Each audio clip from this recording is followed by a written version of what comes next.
They're pulling out! Oh, no, we can't leave them! Let go of me! Move! Get in the truck! She took off her helmet. She took 2 grenades off the dead.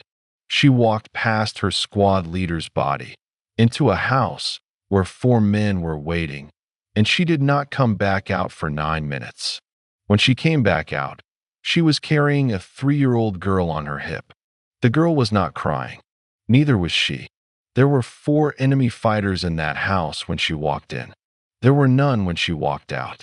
I want you to hear something first, before I tell you her name, before I tell you the date, before I tell you anything else. This is Sergeant Tobias Vance, Marine Infantry, for combat tours. He gave this interview in 2019 to a kid from a base newspaper at Camp Pendleton, and the kid didn't really know what to do with it, so it ran on page 11, next to a piece about the new gym hours. Vance said this. I'm reading it, word for word.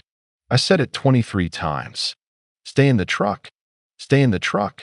Hollis, stay in the truck. I meant it every single time. And I was wrong every single time. The 24th time, she didn't listen. That's why I'm sitting here talking to you. That's why my wife has a husband. That's why my daughter has a father. I owe everything I have to a woman I spent 47 days keeping out of the fight. That's the whole quote. I'm Hatch. I'm sitting at my kitchen table in Beaufort, South Carolina. It's a Tuesday. There's coffee. There's rain on the window. In front of me, there are 2 things. The first is a plate carrier, marine issue, desert marpat, faded almost to bone. There are 2 bullet holes in it, one in the center of the chest, one in the left side. Neither of them killed the woman wearing it. The first one should have. The second one came close. Both rounds were stopped by the sappy plate. The plate is still in it. You can feel the cracks in the ceramic if you press hard. I don't press hard.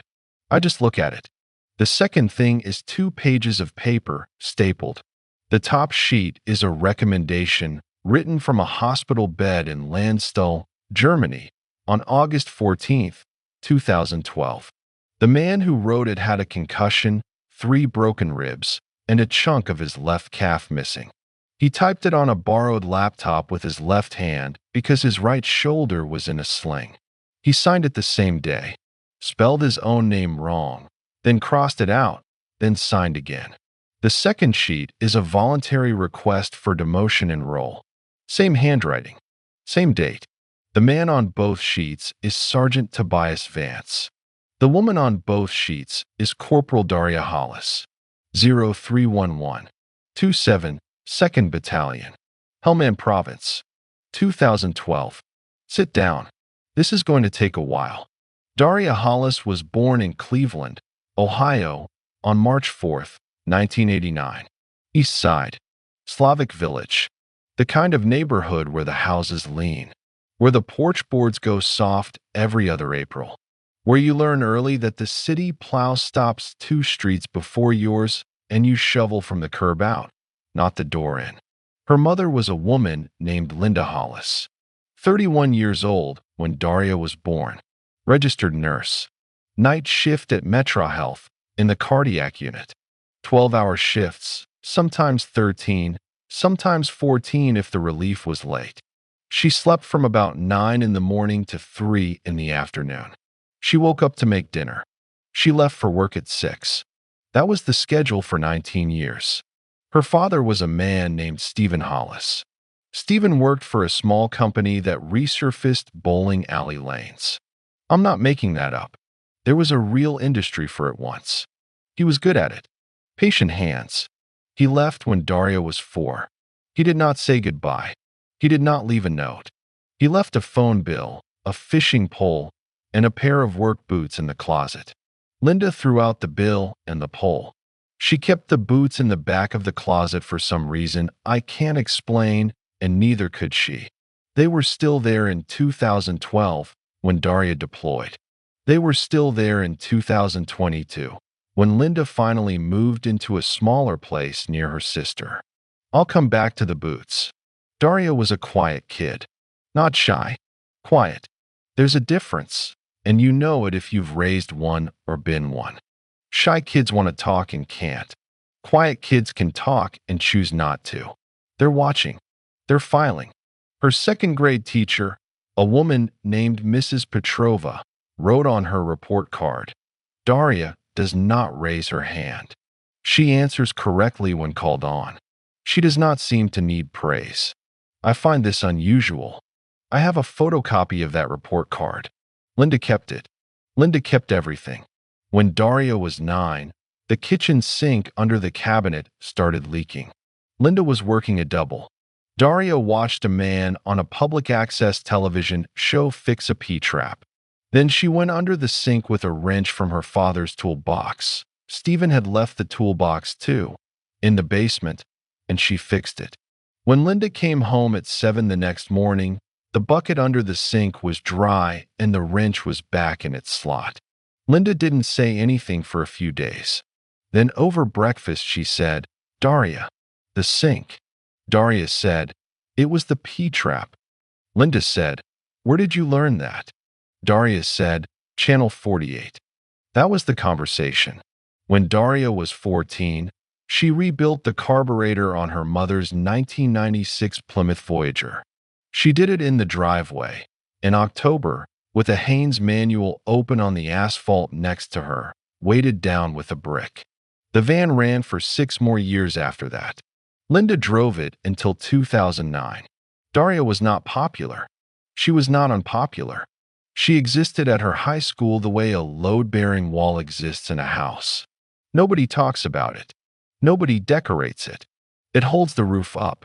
She ran cross-country because the coach asked her once, and she said yes, and then never stopped showing up. She wasn't fast. She finished every race. She was the kind of runner who passed people in the last mile because she hadn't spent anything yet. She graduated in 2007. Her GPA was 3.6. She had a small scholarship to Cleveland State. She turned it down. She walked into the Marine Corps recruiting office on Broadway Avenue in June of 2007. The recruiter was a staff sergeant named Briggs. No relation to the Briggs we'll meet later. That's just a common Marine name, and I'm not going to lie to you and change it. He asked her what she wanted to do. She said, "Infantry." He said, "Women can't do infantry." She said, "Then put me wherever's closest." He put her down for motor transport. 5911. Truck driver. She did her 4-year contract. She drove 7s. She fixed 7s. She rebuilt the transmission on a 7 in 29 Palms with a Lance Corporal named Park watching her, drinking a warm Ripet, asking her questions that she answered without looking up. Park learned to be a driver from her. Remember that name. Park. She re-enlisted in 2011. By then, the Corps had announced the Ground Combat Element Integration Plan. They were going to start putting women into infantry billets, attached, on a trial basis. Pilot program. Hollis put her name in the first week the form was available. She didn't tell anyone she was doing it. Park found out 3 months later when the orders came through. Park said, "You're going 0311?" She said, "Yeah." He said, "Why?" She said, "Because I want to." He said, "Okay." That was the conversation. I want to be careful here. I want to be careful because the easy thing to say is she did it to find the father who left. The easy thing to say is she joined the infantry because she was looking for the man Stephen Hollis was supposed to be. That's a clean line. That's a satisfying line. It's not true. I've read every letter Daria Hollis wrote to her mother between 2007 and 2015. Linda kept them all in a shoebox on a closet shelf next to the boots. There are 61 letters.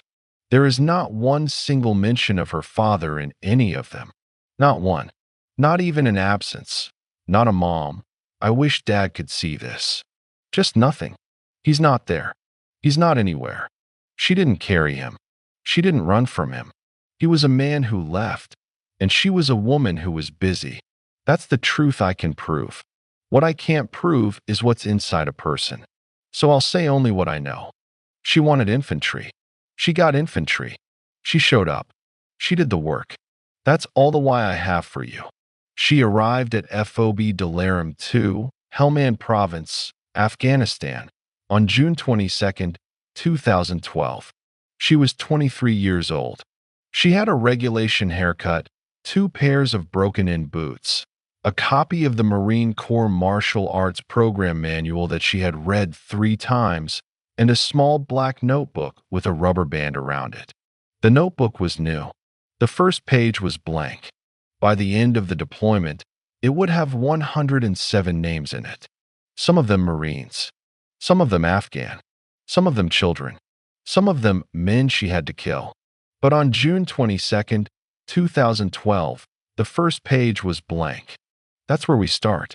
FOB Dalaram 2 was not a glamorous place. It was a dirt and Hesco rectangle in the western desert of Helmand, about 30 kilometers from the Iranian border. The mess hall smelled like bleach and powdered eggs. The showers worked on Tuesdays and Saturdays. The wind never stopped. Hollis was attached to 2nd Squad, 3rd Platoon, Fox Company, 2nd Battalion, 7th Marines. Her billet on paper was Female Engagement Team Augment. In practice, that meant she rode with the squad on patrols and was supposed to handle interactions with Afghan women and children when the patrol entered a compound. That was the official mission of the FET program. Her squad leader was Sergeant Tobias Vance, 31 years old, from a small town in eastern Oregon called Pendleton. Yes, the same name as the base, no relation, just one of those things. For combat tours, 2 in Iraq, this was his 2nd in Afghanistan. He was on the short list for staff sergeant. Everyone expected it within the year. I need to tell you what Vance looked like, because it matters. He was not a big man. 5'9", maybe 170 in his kit. Lean, brown hair cut short, going gray at the temples earlier than it should have. A face that didn't move much. The Marines under him said you could not tell from his expression whether he was about to compliment you or smoke you. They preferred the smoking. The compliments were rarer and felt worse because they were always exact and you had to live up to them after. He was not loud. He was not a yeller. I've talked to 4 Marines who served under Vance across his career, and none of them remember him raising his voice. He talked low. He talked slow. He repeated himself when he needed to, and he did not get angrier on the 2nd repetition. The first day Hollis was with the squad, June 23, 2012, there was a routine patrol scheduled for 1500, a village about 4 kilometers south. Presence patrol. Show the flag. Drink tea with the elder. Come home. The brief was at 1345 in the squad's plywood hooch. 11 Marines plus Hollis. Vance ran through the route, the rally points, the radio frex, the rules of engagement. Standard. At the end he said, questions. There were none. He said, Hollis. She said, Sergeant. He said, you're on the 2nd Vic. 240. Stay in the truck. She said, Roger that, Sergeant. That was it. Now, I want you to understand something. Stay in the truck is not, on its face, a strange order. The 240 is the M240 medium machine gun. It's a crew-served weapon. It's mounted, typically, in the turret of a Humvee or an MRAP. The gunner on the 240 does stay with the truck. That's the job. Hollis being assigned the 240 made tactical sense. She'd qualified expert on it at Pendleton in May. She was good with it. So on day 1, the order stay in the truck meant you are the gunner. Gunners stay with their vehicles, do your job. It was not strange. It was not insulting. Hollis took it that way. She climbed into the turret. She ran the gun. The patrol went out. The patrol came home. No contact. Routine. On day 2, the order was different. There was a foot patrol scheduled. The village was tighter than the trucks could navigate. The plan was to dismount at a wadi about 300 meters out, leave 1 Marine on each vehicle for security, and walk in. At the brief, Vance ran through the dismount roster. 8 names. He didn't say Hollis's name. At the end, he said, Hollis. She said, Sergeant. He said, You're staying with the Vics. 240 up.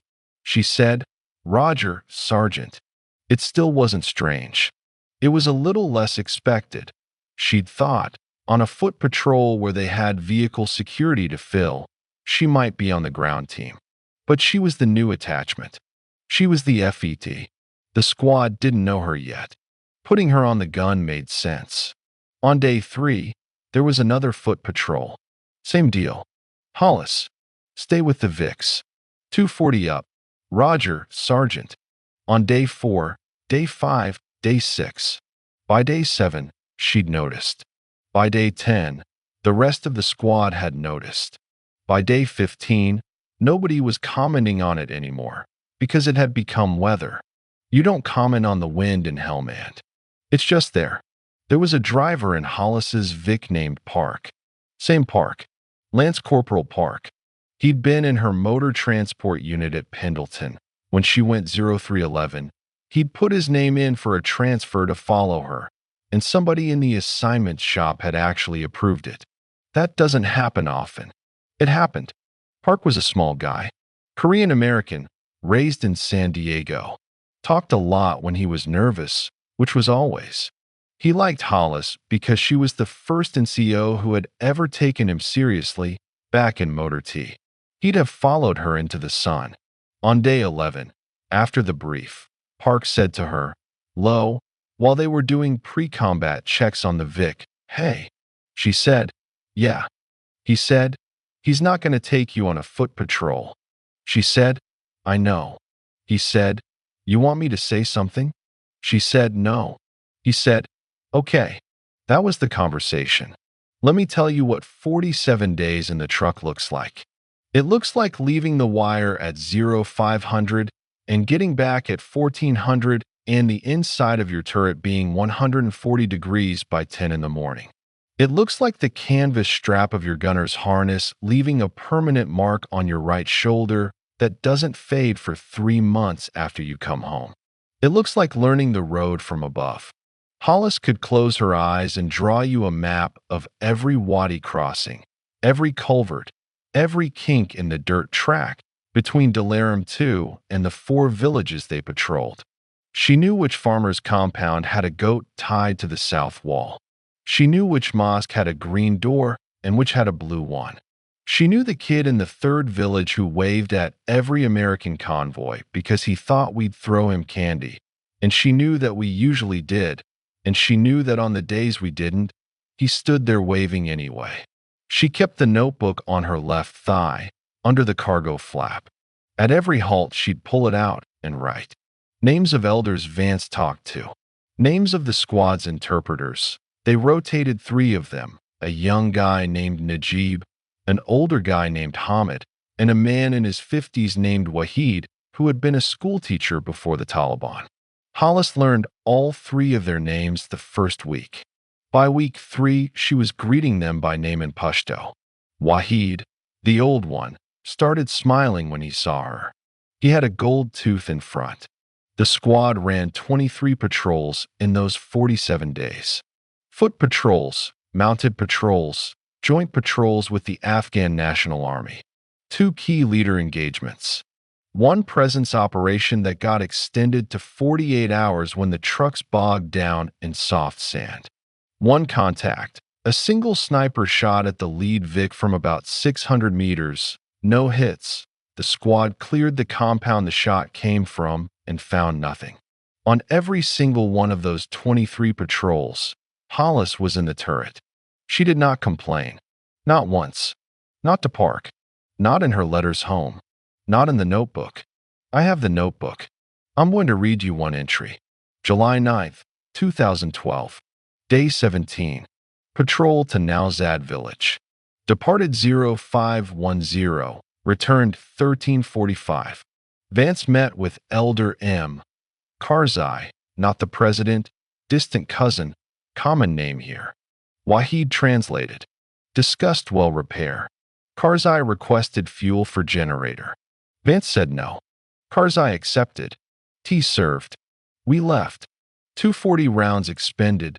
0. Heat index 117F. Park sang Korean pop music on the way back. He thinks I can't tell which song is which. He is wrong. That's the whole entry. There is nothing in that entry about being kept out of the dismount. Nothing about Vance. Nothing about resentment. Just the work. Just what happened. I want to be honest with you. I read those entries the first time, and I thought she's holding it in. She's seething, and she's holding it in, and that's the story. But then I read all of them. All 61 letters, and all 107 notebook pages, and I sat with them, and I read them again. And I'll tell you what I think now. She wasn't seething. She was working.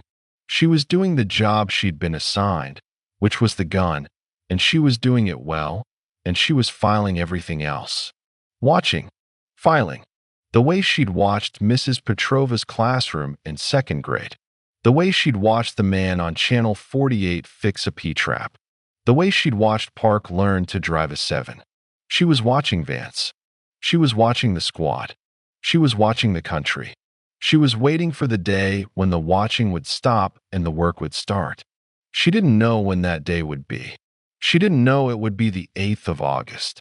She didn't know there would be a house with a green door and a family inside it. She didn't know there would be a child on her hip when she walked out. She was just waiting. That's not nothing. Waiting is a skill. Waiting without rotting is a rarer skill than people understand.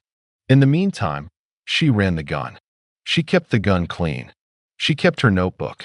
She drank lukewarm water out of a camelback that tasted faintly of plastic for 47 days. She learned 3 more words of Pashto a week from Wahid. She listened to Park sing K-pop badly. And every morning at the brief, when Vance got to her name, he said the same thing. Hollis, stay in the truck. And every morning, she said the same thing back. Roger that, Sergeant. 23 times. I want you to sit with the number for a second. 23.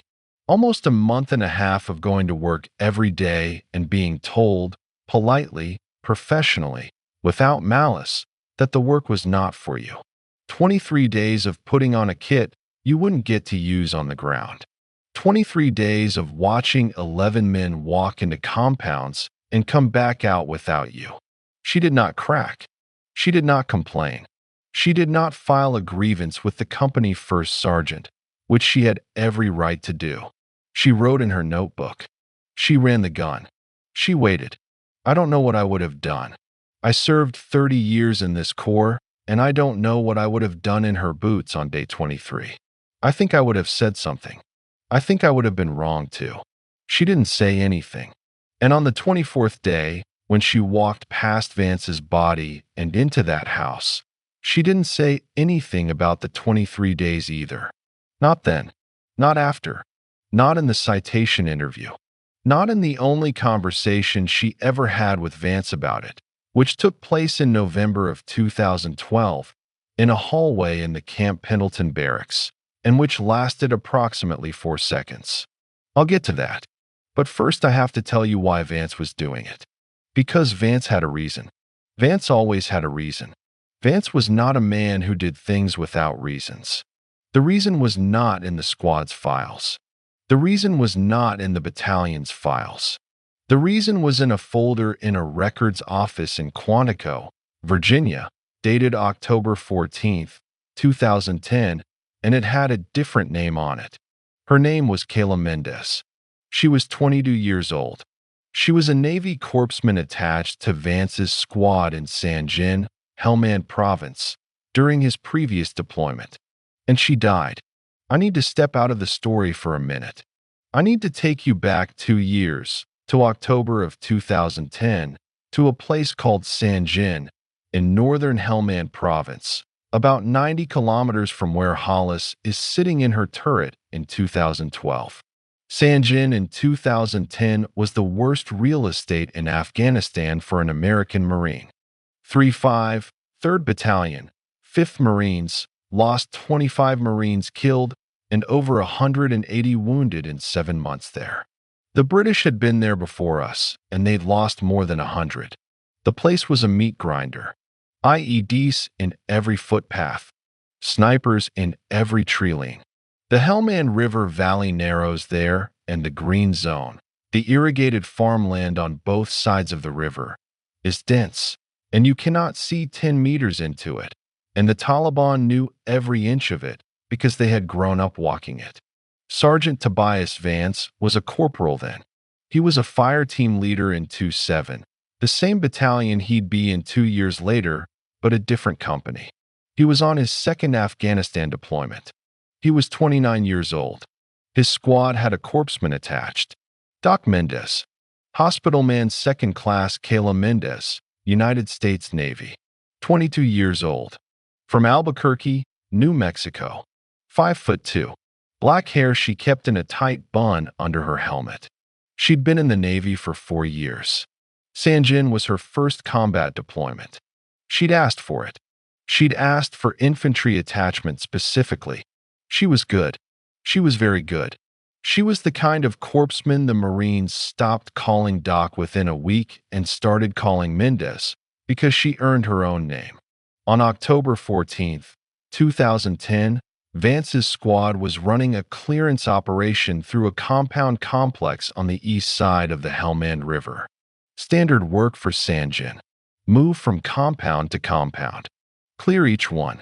Look for caches, for fighters, for IED components. The squad split.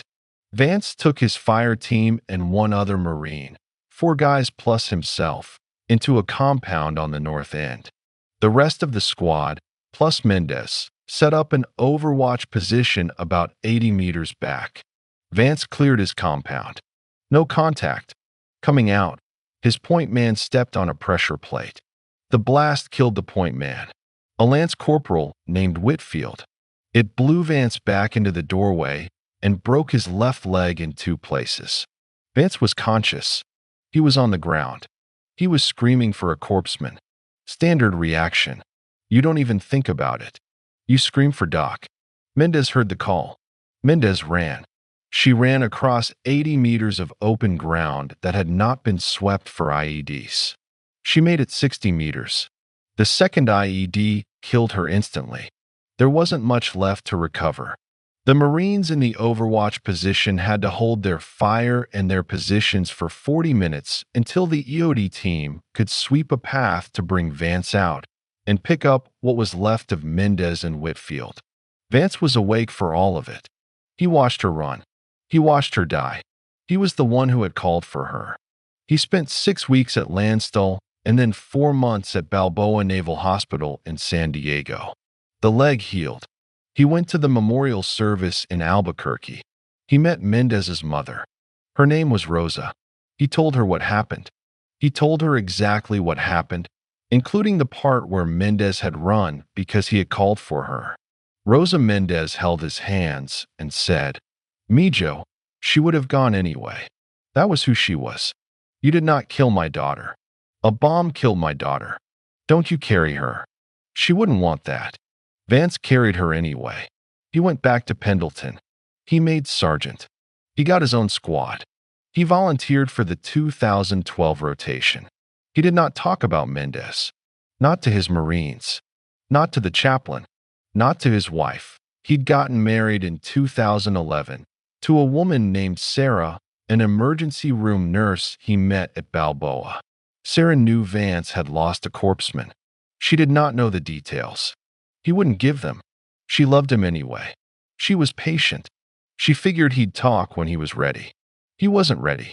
In June of 2012, when Corporal Daria Hollis showed up at FOB Delarum II as the squad's first female infantry attachment, Tobias Vance looked at her, and he did not see Daria Hollis. He saw a small woman in a Marine uniform who was going to die if he let her off the truck. He could not have told you that. He didn't know it himself. Not in those words. He just knew, the way men who have watched somebody die for them know, that he was not going to let it happen again. So he kept her in the truck. It wasn't about her gender. It wasn't about her competence. It wasn't about whether women belonged in the infantry. It was about a woman named Kayla Mendez running across 80 meters of unswept ground because he had screamed for her. Hollis didn't know. Nobody in 27 knew. Park didn't know. The platoon commander didn't know. Vance's wife back in Oceanside, California, who was at that moment 7 months pregnant with their first child, did not know. The only people who knew were Rosa Mendez in Albuquerque and a chaplain at Balboa Naval Hospital who Vance had spoken to exactly once, in March of 2011, for 40 minutes, and never gone back to see. And on August 8, 2012, when Vance walked into that house with a frag in his hand and a four-man stack behind him, he was not walking in to clear it. He was walking in so Hollis wouldn't have to. I want you to hold that in your head while I tell you the next part. Because the next part is going to look, on the surface, like a man who underestimated a woman and got himself killed for it. And that's not what it was. It was a man who overestimated himself. A man who thought he could keep the dying on his side of the line. A man who thought he could pay Kayla Mendez's debt by going in first, every time, on every house, for the rest of his career. He was wrong about that too. The house on August 8th was bigger than he was. August 8th, 2012. A Wednesday. The temperature at FOB Delaram 2 at 0600 was already 98 degrees Fahrenheit. By noon it would hit 117. The forecast for the village they were going to said 120. That's not an exaggeration. That's what Helmand does in August. The mission came down at 0715 from Battalion, a village called Mermandab, about 11 kilometers southeast of the FOB. Population maybe 400. The squad had been there twice in the last 6 weeks. Routine presence patrols. Tea with the elder. The elder's name was Haji Abdul Qadir. He was about 65 years old. White beard. One milky eye from a childhood injury. He had been quietly cooperating with the coalition for 8 months. He had provided information that led to the disruption of a small IED cell in late June. He had named names. He had drawn maps on the back of a ration card with a Marine's pen. Nobody at 27 had any illusions about why he was doing it. He wanted his family safe, and he had calculated, correctly until that morning, that the coalition could provide that safety better than the Taliban could. That morning the Taliban had decided to correct his calculation. At approximately 0530 local, a group of fighters, battalion intel estimated 4 to 6, the actual number turned out to be 4, entered Qadir's compound at the eastern edge of Mermandab village. They killed Qadir's adult son in the courtyard. They took the rest of the family hostage inside the house. The family consisted of Qadir himself, his wife Bibi Halima, his daughter-in-law Maryam, the dead son's widow, and 4 children. Qadir's grandchildren, ages 11, 8, 5, and 3. 2 boys, 2 girls. Qadir's 12-year-old grandson, a 5th child, the dead son's oldest, had been outside the compound when the fighters arrived. He had run. He had run 4 kilometers in flip-flops across open desert to the nearest ANA checkpoint and reported what had happened. The ANA had radioed it to the FOB at 0640. The intel had reached 27 by 0715. The Taliban had sent a message back with the boy before he ran. The message was simple. Qadir and his family die at sundown unless the Americans stop coming to this village. Sundown that day was at 1904 local. The squad got the mission at 0715. They had just under 12 hours. QRF, Quick Reaction Force, out of FOB Delaram 2 was a platoon-strength element that could be on the road in 15 minutes and on target in another 45, depending on the village. For Mermandab, the total response time was about an hour. The decision at battalion was that Vance's squad, which had the closest existing rapport with Qadir and the most recent ground knowledge of the compound, would move first as a reconnaissance and possible interdiction element. QRF would stage at the FOB at full readiness, ready to launch on Vance's call. Vance got the brief from his platoon commander, a first lieutenant named Park, different Park, no relation to the driver, at 0730. He spent 40 minutes building his plan. He briefed the squad at 0820. The brief was in the plywood hooch. 11 Marines plus Hollis. The two interpreters. Wahid was sick that morning, so just Najib sat in the back. Vance laid it out. They would mount up at 0845. 3 Vics. They would move to a covered position about 400 meters west of Kadir's compound, in a dry wadi behind a low ridge. They would dismount.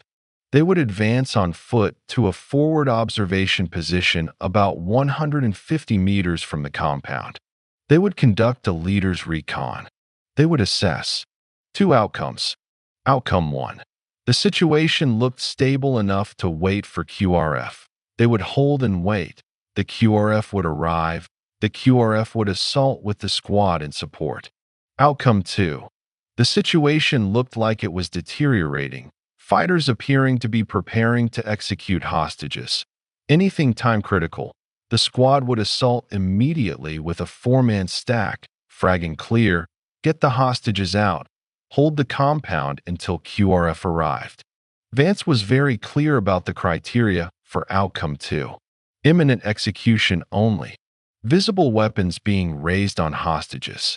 Hostages being moved into a single room for a mass killing. Not on suspicion.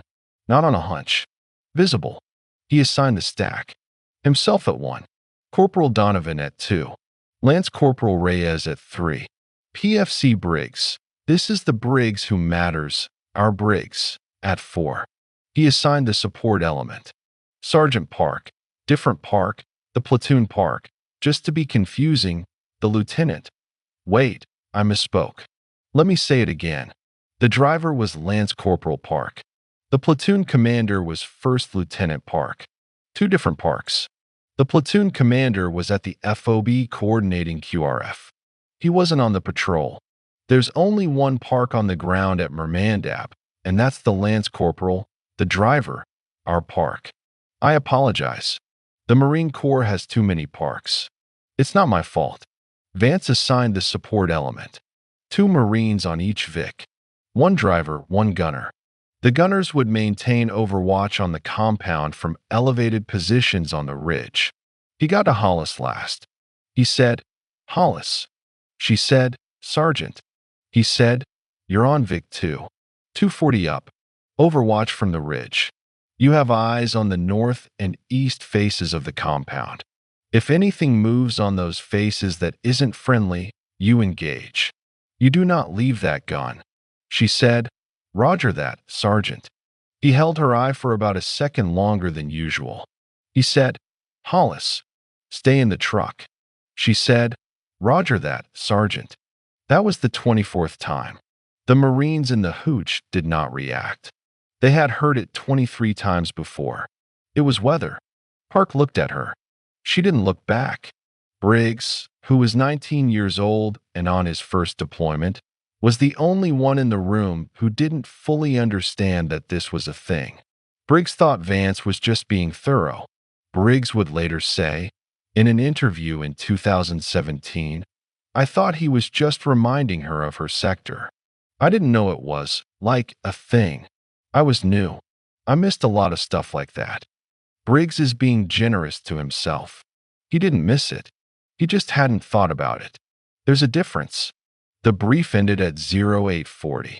The squad mounted up at 0845. The Vics rolled out of the FOB at 0852. The temperature was 104 degrees Fahrenheit. Hollis's notebook entry for the morning, written before she left the hooch, says this in its entirety. Mermandab, Kadir family, 7 hostages for children. Sundown deadline. Stack of 4. I am on the gun. Stay in the truck. 3 words. Underlined twice. That's the only underline in the entire notebook across all 107 pages. I don't know what she meant by it. Whether she was reminding herself. Whether she was recording it for the last time, whether she already knew, somewhere, that this was the day.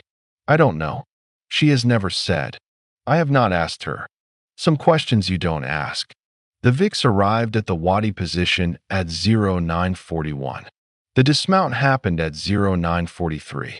Vance and his stack, Donovan, Reyes, Briggs, moved forward to the observation point with 2 additional Marines as security.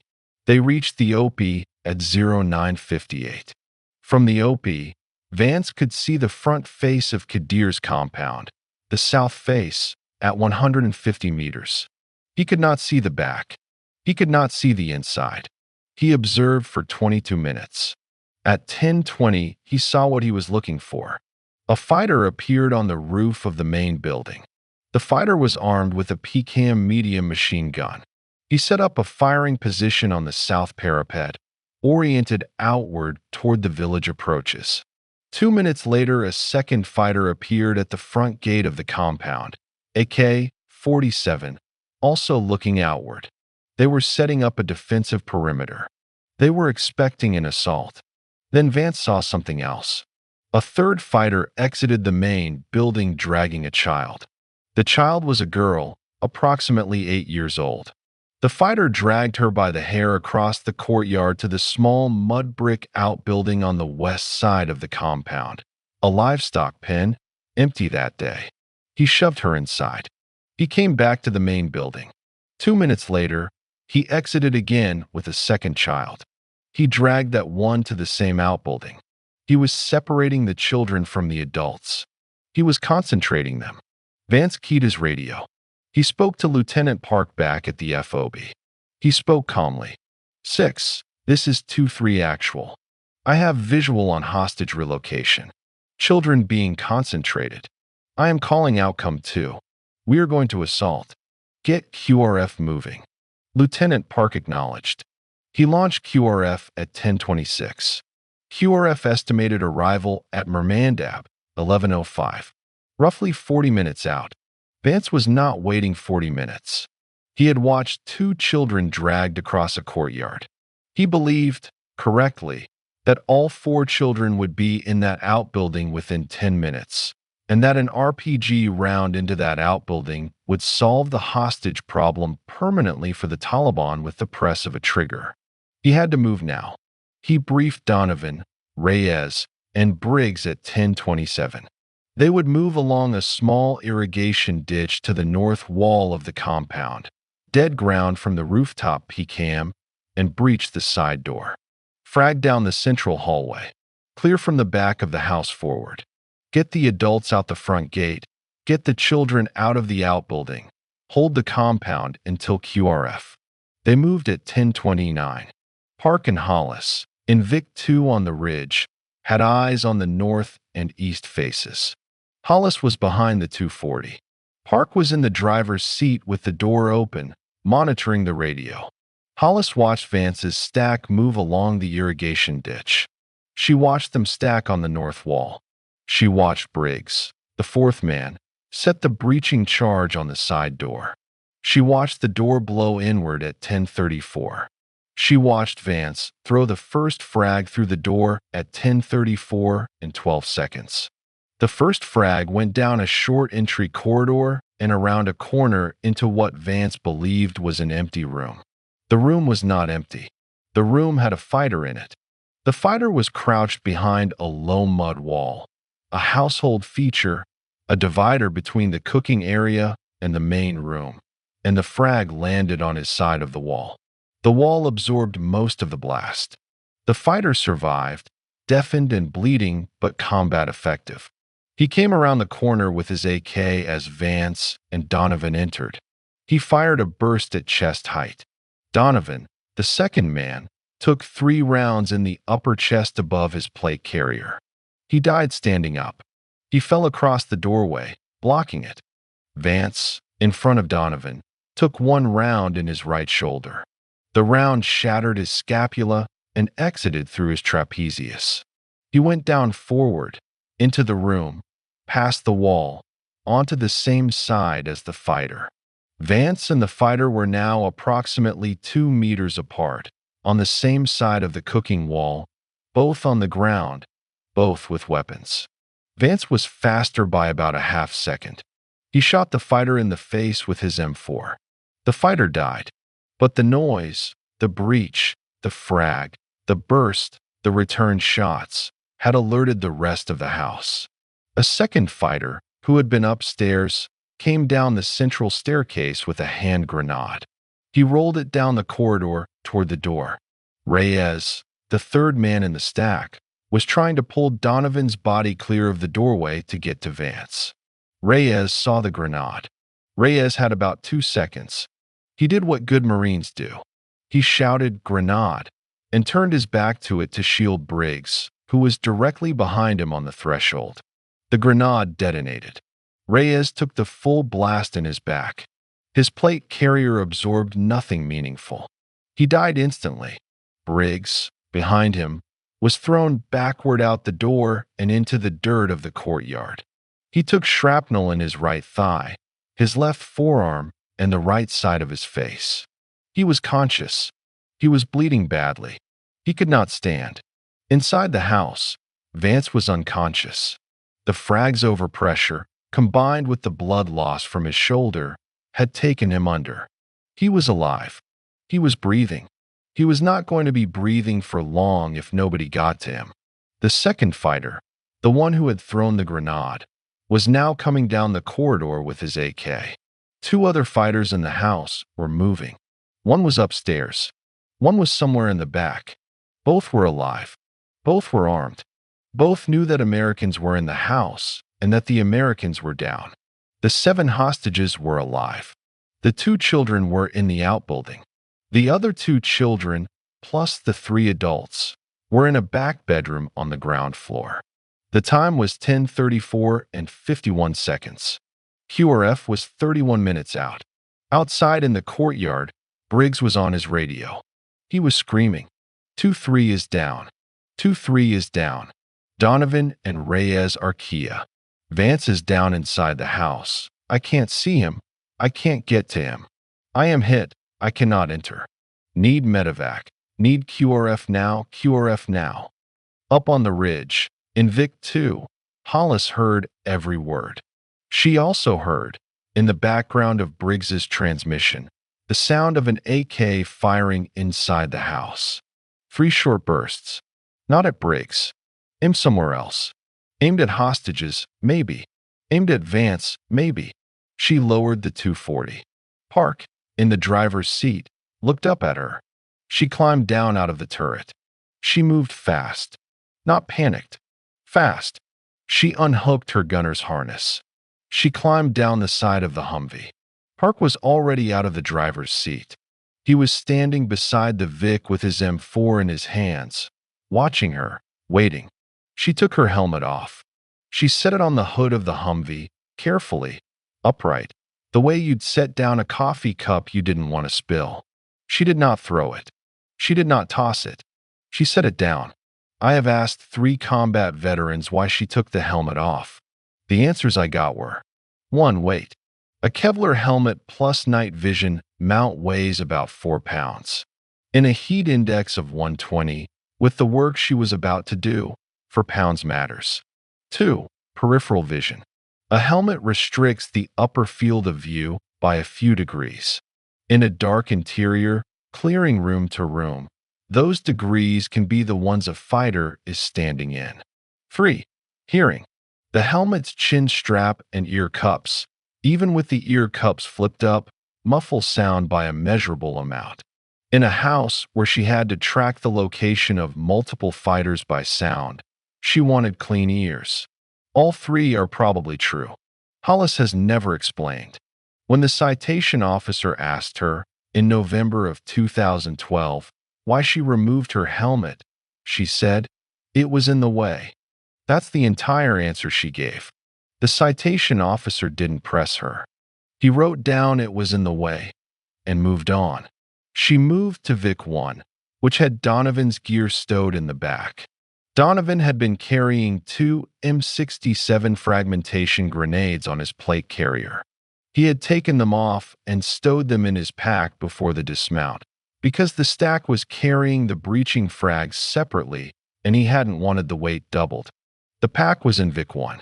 She knew that because she had loaded the Vic at 0845. She opened the pack. She took the 2 frags. She clipped them onto her own plate carrier. She checked her M4. Full magazine, 30 rounds. Round in the chamber. She had 4 spare magazines on her kit. 150 rounds total. She looked at Park. Park said, "Hollis." She said, "I'm going." Park said, "I'll come with you." She said, "No. I need somebody on the gun. I need somebody on the radio. I need somebody who can talk to QRF when they get here and tell them what's in front of them." "That's you." Park said, "Hollis." She said, "Park, listen to me. You stay on this ridge. You keep eyes on the compound. If anybody on that roof tries to drop down on me, you put them down with the 240. If anybody comes out that front gate that isn't me carrying somebody, you put them down. Do not enter the house behind me. Do not send anybody in behind me. I need clean lanes. Tell me you understand." Park said, "I understand." She said, "Good." She keyed her radio. She spoke on the squad net. Her voice was, and I have heard the recording, the battalion saved it for the investigation later. Her voice was completely flat. Not calm in the performed way. Calm in the way a thermostat is calm. A thing that does not have an emotional state. She keyed her radio. She spoke on the squad net. Her voice was, and I have heard the recording, the battalion saved it for the investigation later. Her voice was completely flat. Not calm in the performed way. Calm in the way a thermostat is calm. A thing that does not have an emotional state. She said, "All elements, this is Hollis. Vance is down inside. Donovan and Reyes are Kia. Briggs is wounded in the courtyard. I am going in. Do not enter behind me. I need clean lanes. Park has the gun on the ridge. QRF, when you arrive, hold at the wadi until Park calls you forward. Hollis out." That's the whole transmission. 16 seconds. You can listen to it now if you have the right clearances. I have listened to it more than once. The thing that gets you is not what she says. The thing that gets you is what's not in her voice. There is no fear. There is no anger. There is no performance. There is a woman doing arithmetic out loud. Lieutenant Park, back at the FOB, heard the transmission. He keyed back. He said, "Hollis, this is 6. Negative. Hold position. QRF is 28 mics out. I say again, hold position, do not enter." Hollis did not answer. The radio recording catches Lieutenant Park keying again. "Hollis. Hollis, acknowledge. 2-3 element, acknowledge." There is no acknowledgement. Then you hear Park's voice. "Our Park, Lance Corporal Park, on the ridge, come on the net." He says, 6, this is 2-3 Bravo. She's gone. She's already moving. I have the gun. I have the radio. Standing by. Lieutenant Park, back at the FOB, said one word. He said, "Fuck." Then he said, 2-3 Bravo, copy. Keep me updated. QRF pushing.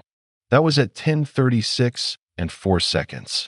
Hollis was moving down the ridge toward the compound at a controlled jog. Her plate carrier weighed about 35 pounds with ammunition and frags. Her M4 was at low ready. She was not running.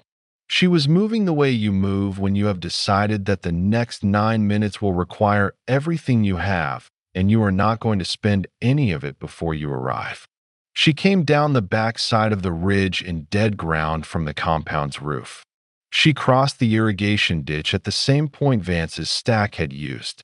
She moved along the north wall of the compound.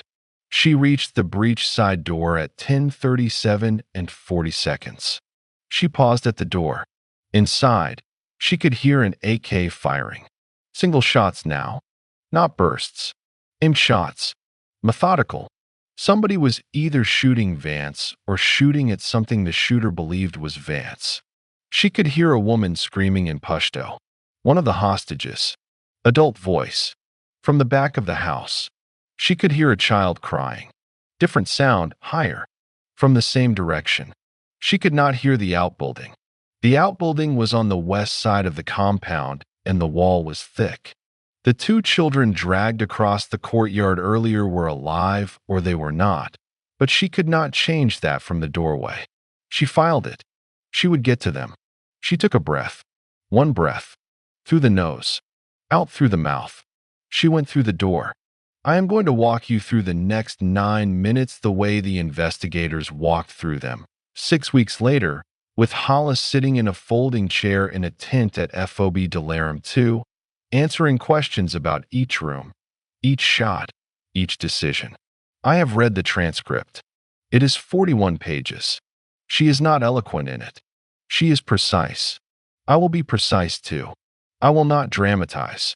The events are dramatic enough. Minute 1. The entry corridor and the cooking area. She stepped over Donovan's body in the doorway. She did not look at his face. She would tell investigators later, I looked at his boots. I knew it was him from the boots. I needed to keep my eyes on the corridor. She moved into the cooking area. The dead fighter Vance had killed was on the floor on the right, behind the low mud divider wall. Vance was on the floor on the left, on the same side as the dead fighter, unconscious, bleeding from the right shoulder. The blood pool under him was roughly 2 feet across. He was breathing. She confirmed breathing by watching his chest for 2 seconds. She did not stop to help him. She would tell investigators, he was alive. The shooters were not done. If I worked on him there, I would die, and he would die, and the family would die. I had to clear the house first.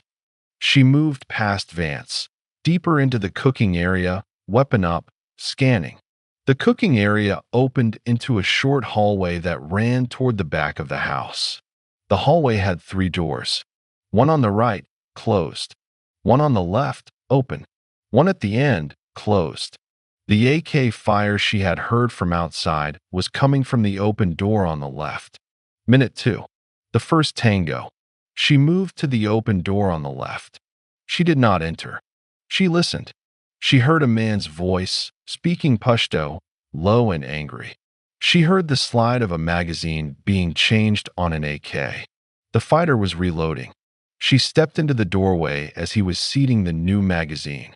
He was standing approximately 3 meters from her, facing slightly away, looking down at a body on the floor. The body on the floor was Bibi Halima, Kadir's wife.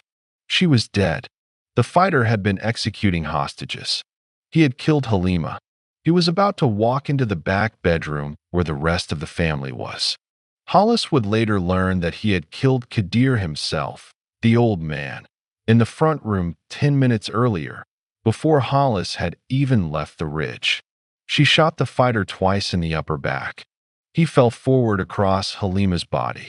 She did not enter the room. She kept moving. She would tell investigators, I knew he was down. I did not need to confirm. I had 3 more in the house, and I had to find them. Minute 3. Back to Vance. She moved back through the cooking area to Vance. She knelt beside him. She grabbed the drag handle on the back of his plate carrier with her left hand, weapon still in her right. She dragged him backwards, one-handed, approximately 4 meters, into the entry corridor near the side door. She positioned him against the wall, away from any line of fire from inside the house. She checked his airway with 2 fingers. Clear. She checked the wound. Through and through. Exit through the trapezius, bleeding heavily, but not arterial. She unclipped a tourniquet from her own kit. Marines carry tourniquets on their plate carriers, accessible by either hand, and she placed it high on his right shoulder, as close to the wound as she could get it, which was not very close. A shoulder wound is not really tourniquetable. You can slow the bleed by compressing the brachial plexus area, but you can't stop it. She did what she could. She tightened it until the bleeding slowed. She left him there. She would tell investigators, he was in the safest spot in the house. The shooters were forward of us. The QRF would come through that door. I needed him near that door. That decision saved his life. The corpsman with QRF got to him 11 minutes later. Another 5 minutes, and he would have bled out. Minute 4. The staircase. She moved back toward the central hallway. The staircase was on her right. In the cooking area, narrow, mud brick steps with no railing, going up to the second floor. She had heard the second fighter, the one who had thrown the grenade at Reyes, come down those stairs. She did not know if he had gone back up or if he was elsewhere on the ground floor. She started up the stairs. She moved one step at a time. Weapon up, angled toward the top of the staircase. He came around the top corner on the 7th step. He had his AK. He was looking down at her. He was about 2 meters above her. He was faster to see her than she was to see him, but he had to traverse his weapon down through a tight angle, and she only had to raise hers slightly. They fired at the same time. His burst went over her right shoulder and into the mud wall behind her. She would find the chip marks later. 3 rounds, 8 inches wide. He missed her by approximately 14 inches.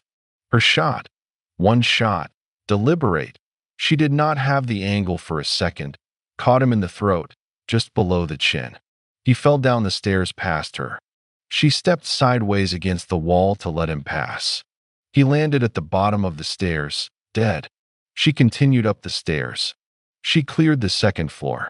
2 rooms, both empty of fighters. One room had a sleeping mat, an AK magazine on the floor, a half-eaten flatbread, and a portable radio playing tinny Pashto music. The other room was storage. Sacks of flour. A spool of wire that could have been for IEDs and could have been for fences. She did not investigate. She filed it. She came back down the stairs. Minute 5 and 6. The back bedroom. The closed door at the end of the central hallway. She moved to it. She listened. She heard breathing. Multiple. She heard a child whimpering. She heard an adult woman whispering. The rhythm of it was prayer, she would tell investigators later. It sounded like prayer. I don't know what she was saying. I don't speak Pashto well enough, but I know prayer when I hear it. She did not hear a fighter, but a fighter could be in there, holding the family at gunpoint, silent. She had a choice. Frag the door, clear and decisive. But the family was inside, and a frag in a small room with hostages was a war crime waiting to happen. Open the door cold. Exposed herself to whatever was behind it. Stack and breach as a one-woman element. There is no such thing as a one-woman stack and breach, but she would have to improvise. She opened the door cold. She did it fast. She pushed it open with her left hand and went through low, weapon up, sweeping right to left. The room had 4 people in it. Miriam, Kadir's daughter-in-law, the dead son's widow, 28 years old. The 11-year-old grandson, the oldest. The 5-year-old granddaughter. The 3-year-old granddaughter, the youngest. No fighter. The 2 older children were in the corner, the 11-year-old in front, his arms around his little sister. Miriam was kneeling beside the 3-year-old, who was on the floor, who had been shot. The 3-year-old had been shot in the upper left arm. The round had passed through the muscle and exited cleanly, missing the bone. She was bleeding. She was conscious. She was not crying. She was looking at Hollis with the focused, animal calm that very young children sometimes have when they are too overwhelmed to understand they should be afraid. Hollis lowered her weapon. She put up her left hand, palm out, the universal signal for stop. Calm. I am not going to hurt you, she said, in the small amount of Pashto she had learned from Wahid. Salam. Marine. Marine. Salam. Miriam looked up. Miriam saw an American Marine in dusty utilities with no helmet, blood on her hands and forearms, Vance's blood, and an M4 at her hip pointed down. Miriam understood, instantly, that this woman was not there to hurt her. Miriam said in English, "Please." She had 3 words of English. Please was one of them. Hollis crossed the room in 2 steps. She knelt by the 3-year-old. She pulled a pressure bandage from her kit and pressed it to the wound, hard. She showed Miriam how to hold it. Miriam took over. Hollis pulled a second bandage and wrapped it around the arm, tying it off tight. The 3-year-old made one small sound. Not a cry, a small "oh." The way an adult would sound if you stepped on her foot accidentally. Hollis said to Miriam, slowly, "2 more. Bad men. 2 more. I find them. Then you come." Miriam nodded. Hollis was not sure how much Miriam understood. It didn't matter. Miriam understood the important part. "Stay here. I am not done." Hollis stood up. She said in Pashto, "Roof." "Outside." "Roof." She pointed up. Miriam nodded again. There was still one fighter on the roof, the one with the PCAM that Vance had seen at the start. He had not come down during the firefight. He was still up there, oriented outward. He was waiting for an external assault. He did not know the assault had already happened inside, and that the assault had been one woman. But there was a 4th fighter Hollis still had not accounted for. The Talibs had come in a group of 4. She had killed 2 inside. The roof gunner was 3. There was a 4th one somewhere. She moved out of the back bedroom. She closed the door behind her. She moved back into the central hallway. She had not cleared the closed door on the right, the one between the cooking area and the back bedroom. She had passed it twice. She had not opened it. She moved to it. She stacked on the wall beside it. She listened. She heard, very faintly, the sound of a man breathing through his nose. Controlled. Slow. He was in there. He was waiting. Minutes 7 and 8. The closet. It wasn't a bedroom. She would learn later it was a storage closet for grain and household goods. Maybe 6 feet by 8 feet. One small window high on the wall, shuttered. Dark inside. She had a choice. Frag the door. Small room. No hostages. She had confirmed all the hostages were either in the back bedroom or in the outbuilding. A frag through that door would solve the problem. But she had only 2 frags. She did not know what was on the roof yet. She did not know if the PCAM gunner had friends she hadn't seen. She had to husband her frags. She kicked the door. The door was a thin wooden plank in a mud frame. Her boot went through the lower half of it. The fighter inside the closet, the 4th one, the last one on the ground floor, fired through the door at chest height. He fired a long burst from a PCAM, not an AK. The 4th fighter had the second PCAM, the one Vance had not seen from the OP. The burst went where Hollis's chest would have been if she had been standing normally. She had not been standing normally. After kicking the door, she had dropped immediately to one knee below the doorframe. The PCAM burst went over her head by approximately 18 inches. She felt the heat of the rounds passing. She threw a frag through the hole her boot had made. She rolled away from the door, hard, into the wall on the opposite side of the hallway. The frag detonated approximately 1.5 meters from the fighter. The closet contained the blast. The fighter died. That was the closest she came to dying. The PCAM burst had missed her by less than 2 feet. If she had been a quarter second slower to drop, the rounds would have caught her low chest, below the plate, in the soft tissue under the ribs. The body armor would not have saved her. She would have bled out in that hallway in 3 minutes. She would tell investigators, "I heard him breathing. I knew he had a long gun. I didn't know it was a PCAM until he fired. I went to one knee because if you stand in front of a door, you are going to die." That's a sentence from her transcript. If you stand in front of a door, you are going to die. It is the closest thing to a doctrinal statement in the entire 41 pages. She did not include it as advice. She included it as the reason she did what she did. Minute 9. The window. The roof. The outbuilding. She stood up. Her left ear was ringing from the frag's overpressure in the enclosed hallway. Her right ear was working. She could still hear. She went back to the back bedroom. She opened the door. Miriam was still there. The 3-year-old was still bleeding, but slower. The 2 older children had not moved. Hollis said in Pashto, "Come. Now." Window.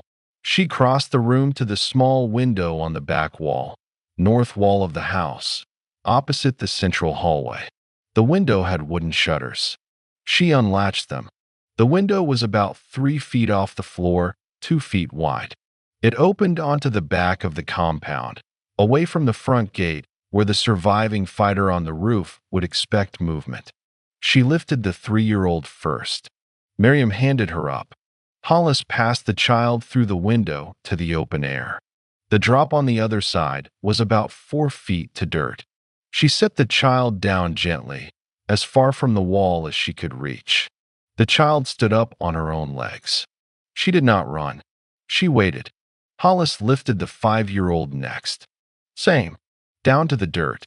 Stood up. Waited. The 11-year-old climbed through under his own power. He landed and immediately moved to his sisters and gathered them and started moving them away from the wall, toward the back of the compound, the way the older brother in a family that has just lost most of its adults instinctively does. Miriam climbed through last. While Miriam was climbing, Hollis keyed her radio. Park. This is Hollis. For hostages out the back, north wall, low ground, moving west. Don't shoot them. Do not let anybody else shoot them. Roof gunner is still active. I am going for the roof now. Park, on the ridge, swung the 240. He said, Copy. I have eyes. The roof gunner is still facing south. He does not see them. Hollis said, Hold the gun on the roof. If he turns north, you take him. I am going up internal. Park said, Copy. She went back to the staircase. She went up. She did not move slowly this time. She moved fast. At the top of the stairs there was a ladder, a wooden one, propped against a hatch in the ceiling. The hatch opened onto the roof. The PKM gunner was up there with his back to the hatch, oriented south, waiting for an American assault that he believed had not yet arrived. Hollis climbed the ladder. She pushed the hatch open with her left hand, weapon in her right. She came up through the hatch fast. The gunner heard the hatch. He started to turn. She shot him 3 times in the back as he turned. He fell forward across the PKM. She did not climb out onto the roof. She came back down the ladder. She closed the hatch behind her. She went back down the stairs. She crossed the cooking area to Vance. She knelt beside him. She put 2 fingers on his neck. Pulse. She keyed her radio. Park. House is clear. For Kia inside, all hostiles. 2 hostages, Kia, Kadir, and his wife. 3 adult survivors. Wait, 2 adult survivors. For children survived. 2 of the children are in the outbuilding on the west side. I have to get them out. Vance is alive. Tell QRF to move to the front gate. I am opening it now. Park said, Copy. QRF is 6 mics out. Hollis moved to the front gate of the compound. She unbolted it from the inside. She did not open it. She did not want to be silhouetted in the gate for a sniper she could not see. She moved across the courtyard to the outbuilding. Briggs was still in the courtyard, propped against the wall, conscious, weapon across his lap, watching her. Briggs said, Hollis. She said, You okay?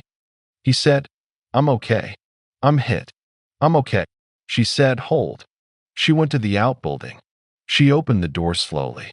The 2 children, the 8-year-old girl and her 6-year-old brother, were in the back corner, holding each other. The girl was bleeding from a cut on her forehead where the fighter had struck her. The boy was not visibly injured. Both were alive. Hollis crouched in the doorway. She put her weapon down on the dirt beside her. The only time in the entire engagement, she put her weapon down, and she held out both hands. Palms up, she said in Pashto, Marine. Safe. Come. The boy came first. The girl followed. Hollis picked up the 3-year-old equivalent of weight, the 6-year-old boy, onto her left hip, took the 8-year-old girl's hand in her left hand, picked her M4 back up in her right, and walked them across the courtyard, past Briggs, to the front gate. She did not open the gate. She set the children down behind the gate, against the wall, in cover.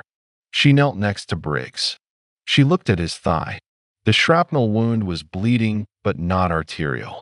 She tightened the field dressing he had put on himself. She said, "QRF is 6 minutes out. You hold here. I am going around back for the others." Briggs said, "Roger." She went out the side door, the breached one, the one she had entered through. She moved around the north wall, around to the back of the compound, to where Miriam and the older children had been moving the 3-year-old. They were 200 meters west of the compound, in a low spot in the desert. The 3-year-old was being carried by the 11-year-old. Miriam was walking beside them with the 5-year-old. Hollis caught up to them. She picked up the 3-year-old herself. The child was very light, maybe 28 pounds. She walked them back to the compound, to the front gate, in cover. She set the 3-year-old down beside the 6-year-old boy. The 3-year-old sat down on her own. The time was 10:45 and 12 seconds. 9 minutes since she had stepped through the side door. QRF arrived at 10:51.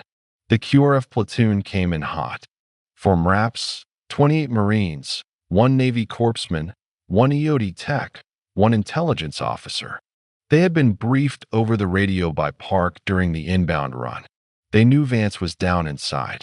They knew Donovan and Reyes were dead. They knew Briggs was wounded.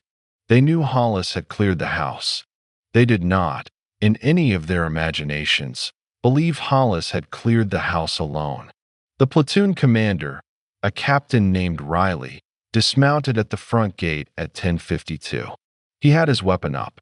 He was expecting a contested entry. He pushed the gate open. He saw Hollis sitting on the bottom step of the front entryway.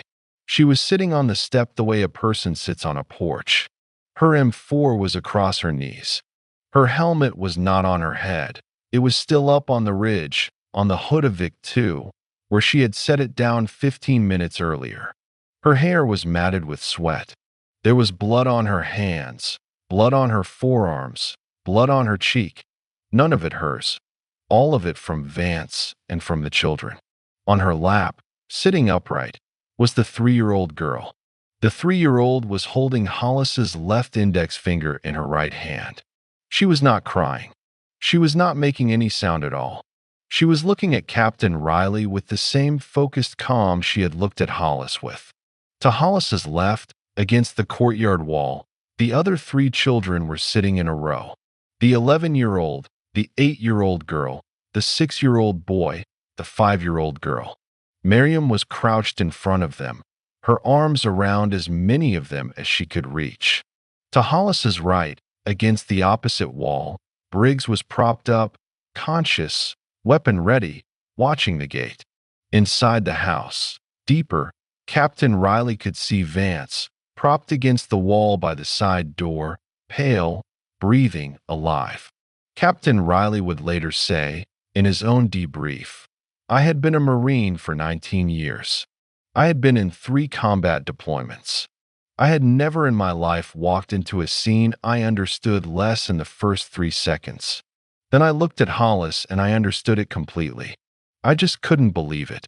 Riley lowered his weapon. He keyed his radio. He said, "All elements, push in, secure the compound, corpsman to Vance, corpsman to Briggs, corpsman to the children. Go." The Marines flowed in. The corpsman went to Vance first. He started in 4. He started a second tourniquet. He stabilized the shoulder. He would later say Vance had been 4 to 6 minutes from death by exsanguination. A second corpsman went to the 3-year-old on Hollis's lap. He looked at the arm.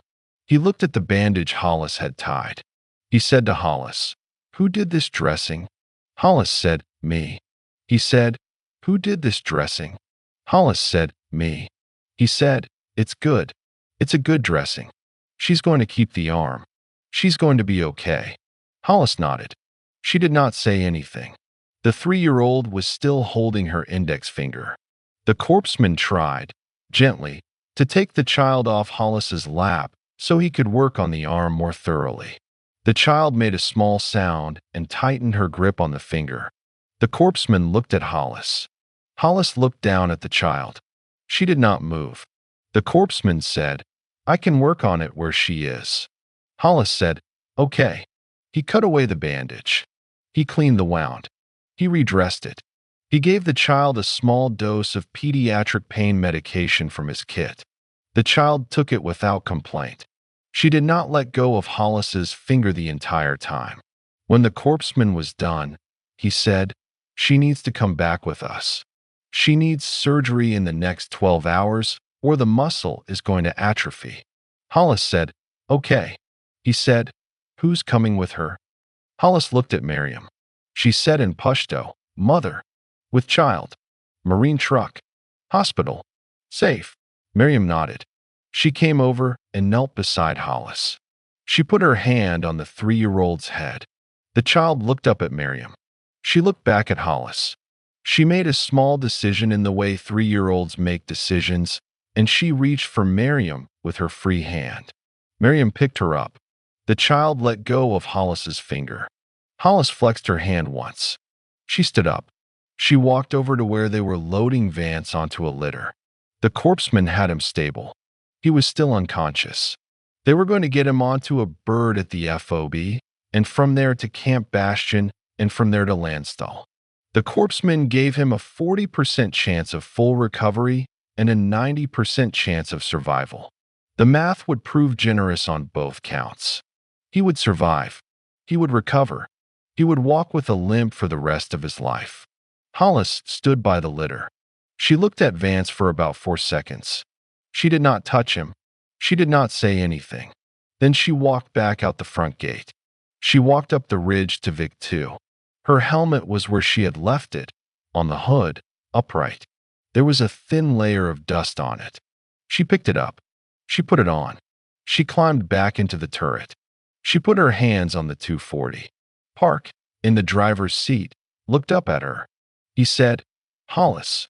She said, yeah. He said, you okay? She said, yeah. He said, okay. That was the conversation. The squad, what was left of it, held the compound until 1400, when a follow-on element came out from the FOB to recover Donovan and Reyes and to coordinate with the Afghan authorities on the dead civilians and the destroyed compound. Hollis stayed in the turret the entire time. She did not eat.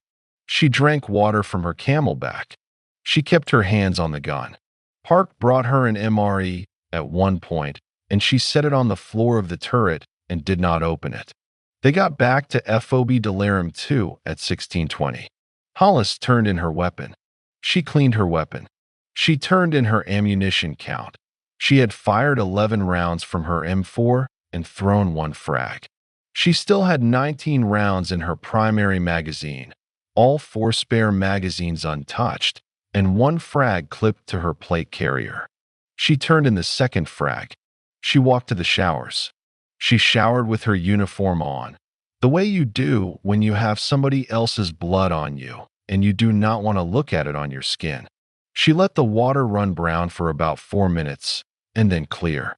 She took the uniform off and washed it separately. She put on a clean PT uniform. She walked to the squad's hooch. The hooch was empty. Donovan's rack was made. Reyes's rack was made. Vance's rack was made. The 3 of them had made their racks at 0500 that morning. The blankets were still tight. The corners were still squared. She sat down on her own rack. She took out the notebook. She opened it to a new page. She wrote the date. She wrote, August 8th, 2012, Mermandab, Kadir Compound. She wrote, Donovan M. Kia. She wrote, Reyes A. Kia. She wrote, Bibi Halima Kia. She wrote, Haji Abdul Kadir Kia. She wrote, Mermandab's son, Kia, courtyard, before our arrival. She wrote, for hostels, Kia. She closed the notebook.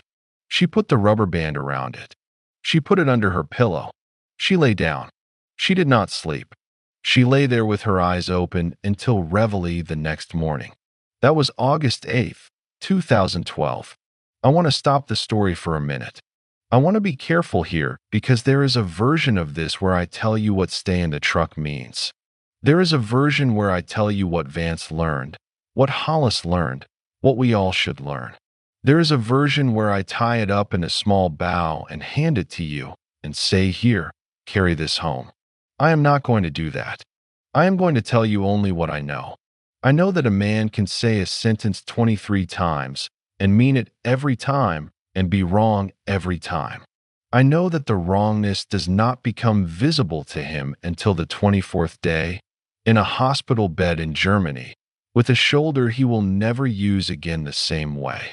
I know that some lessons are paid for in installments that the person paying does not see until the bill is closed. I know that a woman can sit in a turret for 47 days and not crack.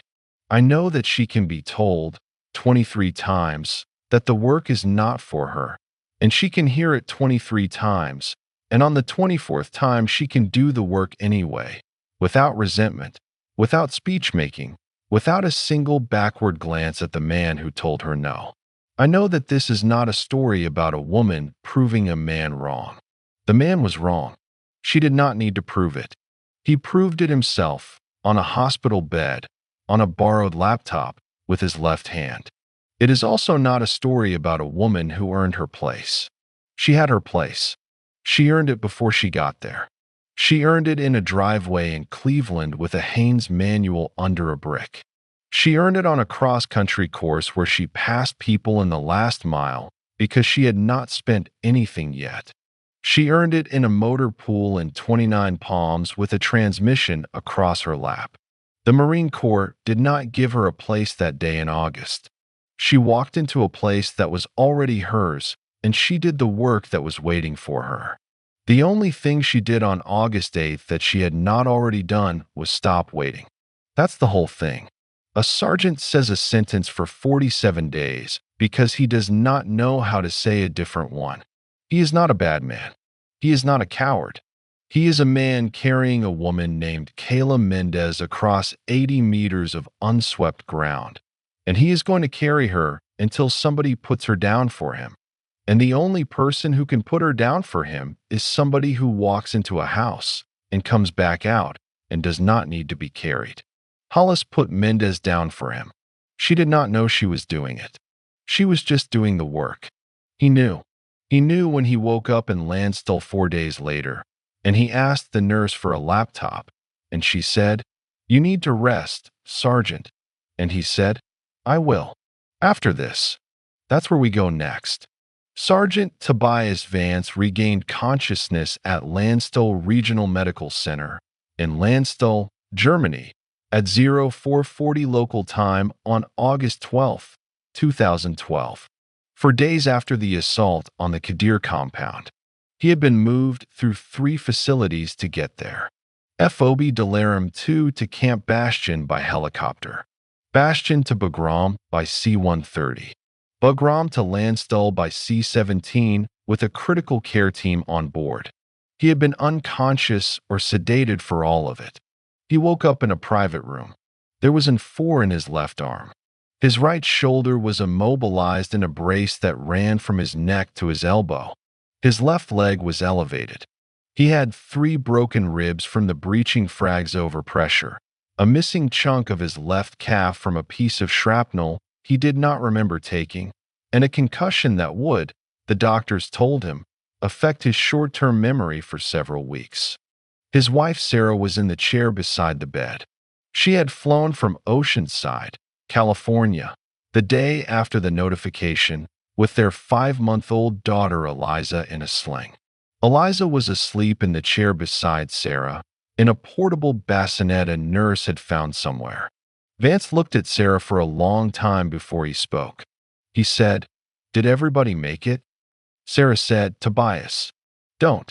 Rest." He said, "Sarah, did everybody make it?" Sarah said, "Donovan and Reyes didn't. Briggs is okay. He's at Bastion. He's going to be fine. Everybody else is okay." Vance closed his eyes for about 10 seconds. He said, "Hollis." Sarah said, "Hollis is fine. She's at the FOB. She's the one who got you out." He opened his eyes again. He said, "I need a laptop." Sarah said, "Tobias." He said, "Sarah, please, I need a laptop. Today, before I forget what I need to write. The doctor said the memory is going to come and go. I need to write it before it goes." Sarah looked at him for a long time. Then she stood up. She went out into the hallway. She found a nurse. She asked for a laptop. The nurse said she would see what she could do. 40 minutes later, a Navy chief warrant officer who was visiting another patient on the ward heard about the request, walked down to Vance's room, and handed him a beat-up Toshiba from his own bag. The warrant officer said, "Sergeant, whatever you need to write, write it. I'll come back for the laptop tomorrow. Take your time." Vance said, "Thank you, sir." The warrant officer left. Vance opened the laptop. He propped it on his thighs. He typed with his left hand only. His right arm was useless. He typed at about 12 words a minute. He spent 4 hours writing 2 documents. The first was a recommendation for promotion, addressed to the commanding officer, 2nd Battalion, 7th Marine Regiment. Subject: recommendation for meritorious promotion and permanent squad leader assignment. Corporal Daria L. Hollis, USMC. The body of the recommendation was 412 words. I have a copy. I am not going to read all of it. I will read you the last paragraph. On August 8, 2012, Corporal Hollis, with no orders to do so and against my standing instructions, entered a structure occupied by 4 armed enemy combatants in order to recover wounded Marines and protect Afghan civilian hostages. She killed all 4 combatants. She rescued 6 surviving hostages, including 4 children. She rendered medical aid that preserved my life until QRF arrival. She did this alone. She did this without hesitation. She did this because the squad leader she was assigned to, myself, had structured the day's tactical plan around the premise that she should be kept out of the fight. That premise was incorrect. It was incorrect on August 8th. It had been incorrect for the preceding 47 days. The error was mine. The correction is owed. I recommend Corporal Hollis for immediate meritorious promotion to sergeant and for permanent assignment as squad leader, 2nd Squad, 3rd Platoon, Fox Company, 2 out of 7. She is the squad leader this squad has had for the last 47 days. The paperwork has been late. I am submitting it now. That was the recommendation. The second document was a voluntary request, addressed to the same CO. Subject: voluntary request for reassignment as assistant squad leader, 2nd Squad, 3rd Platoon, Fox Company, 2/7. The body was 193 words. The key paragraph said this: upon my return to duty following recovery, I respectfully request reassignment from squad leader to assistant squad leader of 2nd Squad, with Corporal Sergeant-Select Hollis to be assigned as squad leader. I understand that this is a downward reassignment in billet and may affect my future career trajectory. I accept this. The squad's combat effectiveness will be best served by this arrangement. I will support Sergeant Hollis fully in her role. I will follow her orders without modification or qualification. I am submitting this request voluntarily, in sound mind, with no coercion. Respectfully, T. Vance, Sergeant, USMC.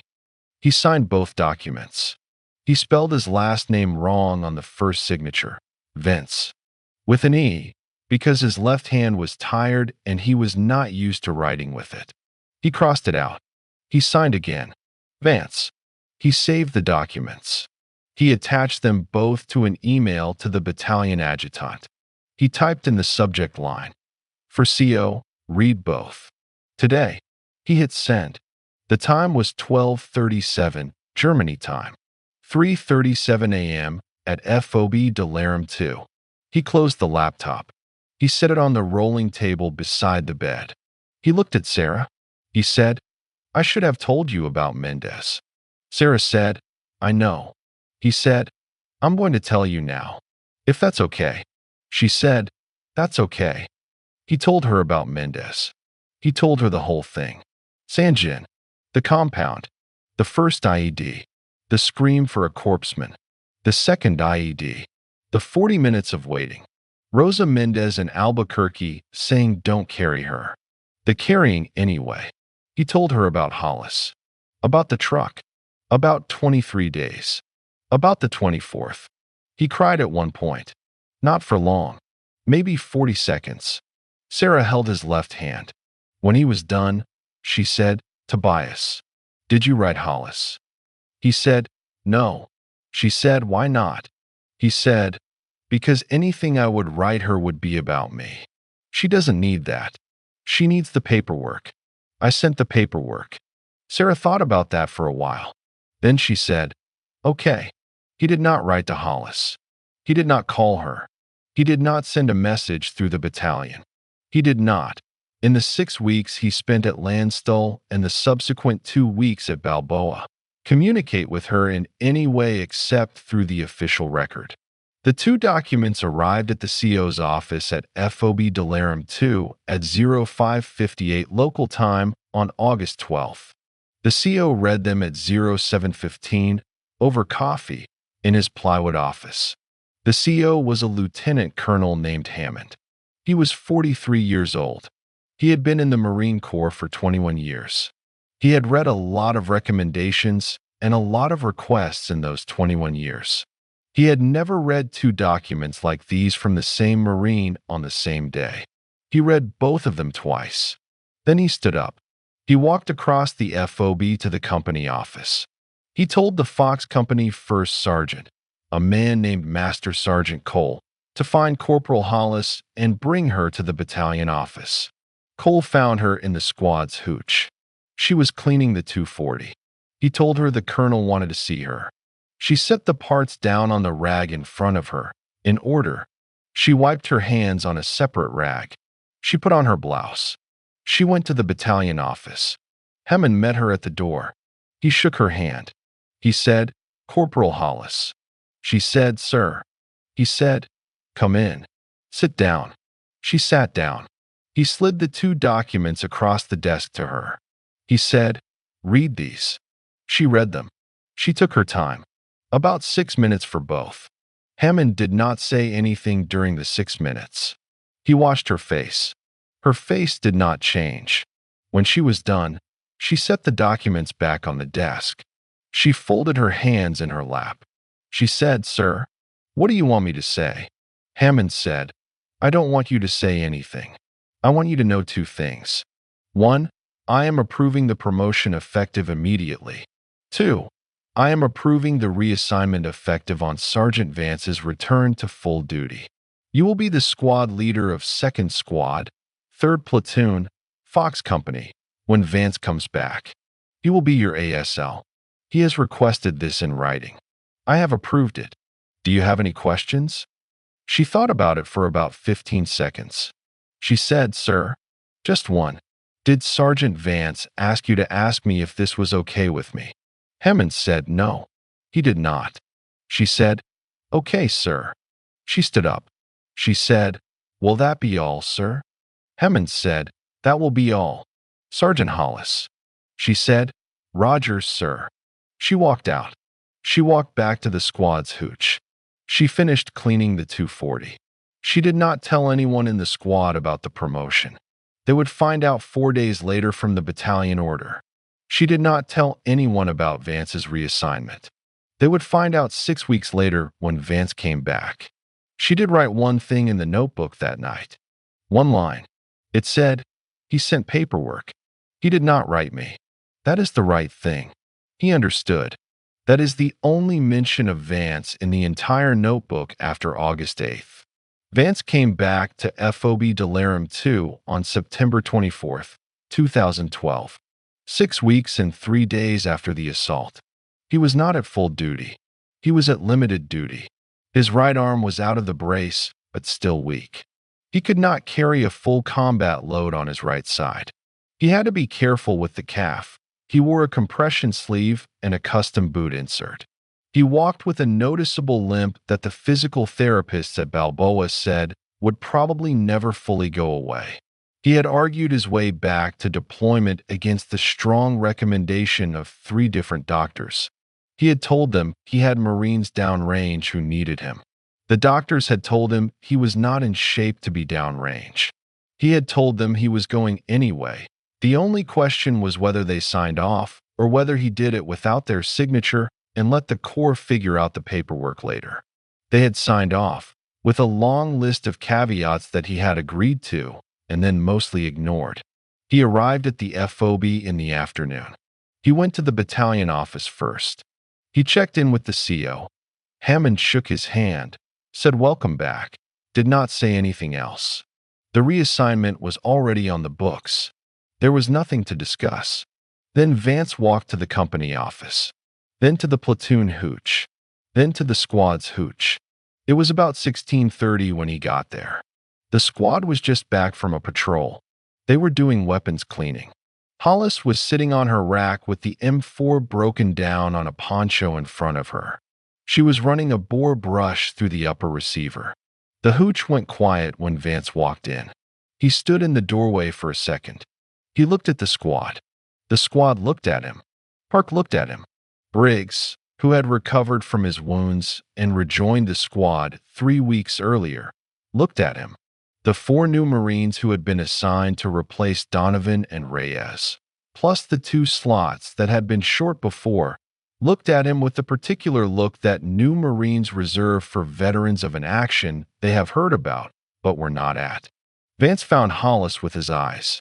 He said, "Sergeant Hollis." She set the bore brush down. She stood up. She did not come to attention. They were in the hooch. Attention was not required. But she squared up to him. She said, "Vance." Not Sergeant. Not Tobias. Not Vance, with deference. Just Vance.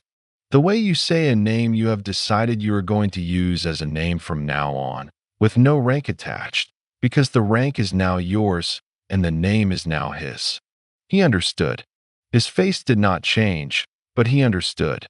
He said, "Reporting for duty. ASL, 2nd Squad." She said, "Welcome back. Stow your gear. We have a brief at 06:30 tomorrow. You're on my left for patrol." He said, "Roger, Sergeant." That was the conversation. The new Marines did not understand what they had just watched. Briggs understood. Park understood. The Marines who had been there in August understood. Vance walked to the rack that had been assigned to him. Not his old rack. His old rack was Hollis's now.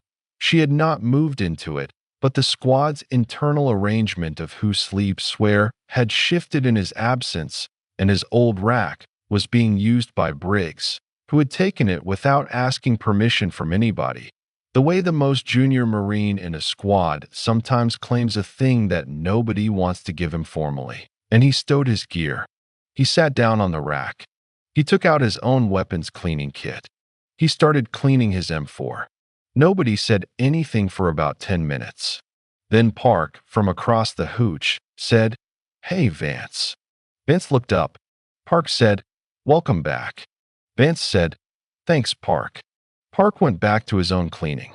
That was how Vance came back. The next morning at 06:30, Hollis briefed the patrol. She ran through the route, the rally points, the radio frex, the rules of engagement. She was, in her briefing style, indistinguishable from Vance. Same low voice, same slow pace, same precision. She had been listening for 47 days. She had filed. At the end she said, "Questions?" There were none. She said, "Vance." He said, "Sergeant." She said, "You're on my left. 240 up on Vic 2 with Park. Briggs has the gun. You and I are on the ground team." He said, "Roger, Sergeant." She did not say stay in the truck. She had never said it to anybody in her life, and she was not going to start. She said, "Mount up. We roll in 15. They ran 11 more patrols together between September 25th and the squad's redeployment date on November 18th. I am not going to walk you through all 11. I will tell you the one that mattered. It was October 17th. A foot patrol to a village called Khwaja Jamal, about 6 kilometers north of the FOB. Routine presence patrol. The kind of patrol Vance had run hundreds of in his career and Hollis had now run a handful of as the SL. They were walking back to the trucks at about 1300. The squad was in a loose tactical column along a dirt road that ran between two irrigation ditches. Hollis was 3 back from point. Vance was on her left, 1 meter off her shoulder. She saw something. She would not, later, be able to fully explain what. Something about the dirt on the right shoulder of the road, about 40 meters ahead. A patch that was slightly more disturbed than the dirt around it. A slight unevenness in the way the wind had laid the surface. She said, "Down." She did not shout it.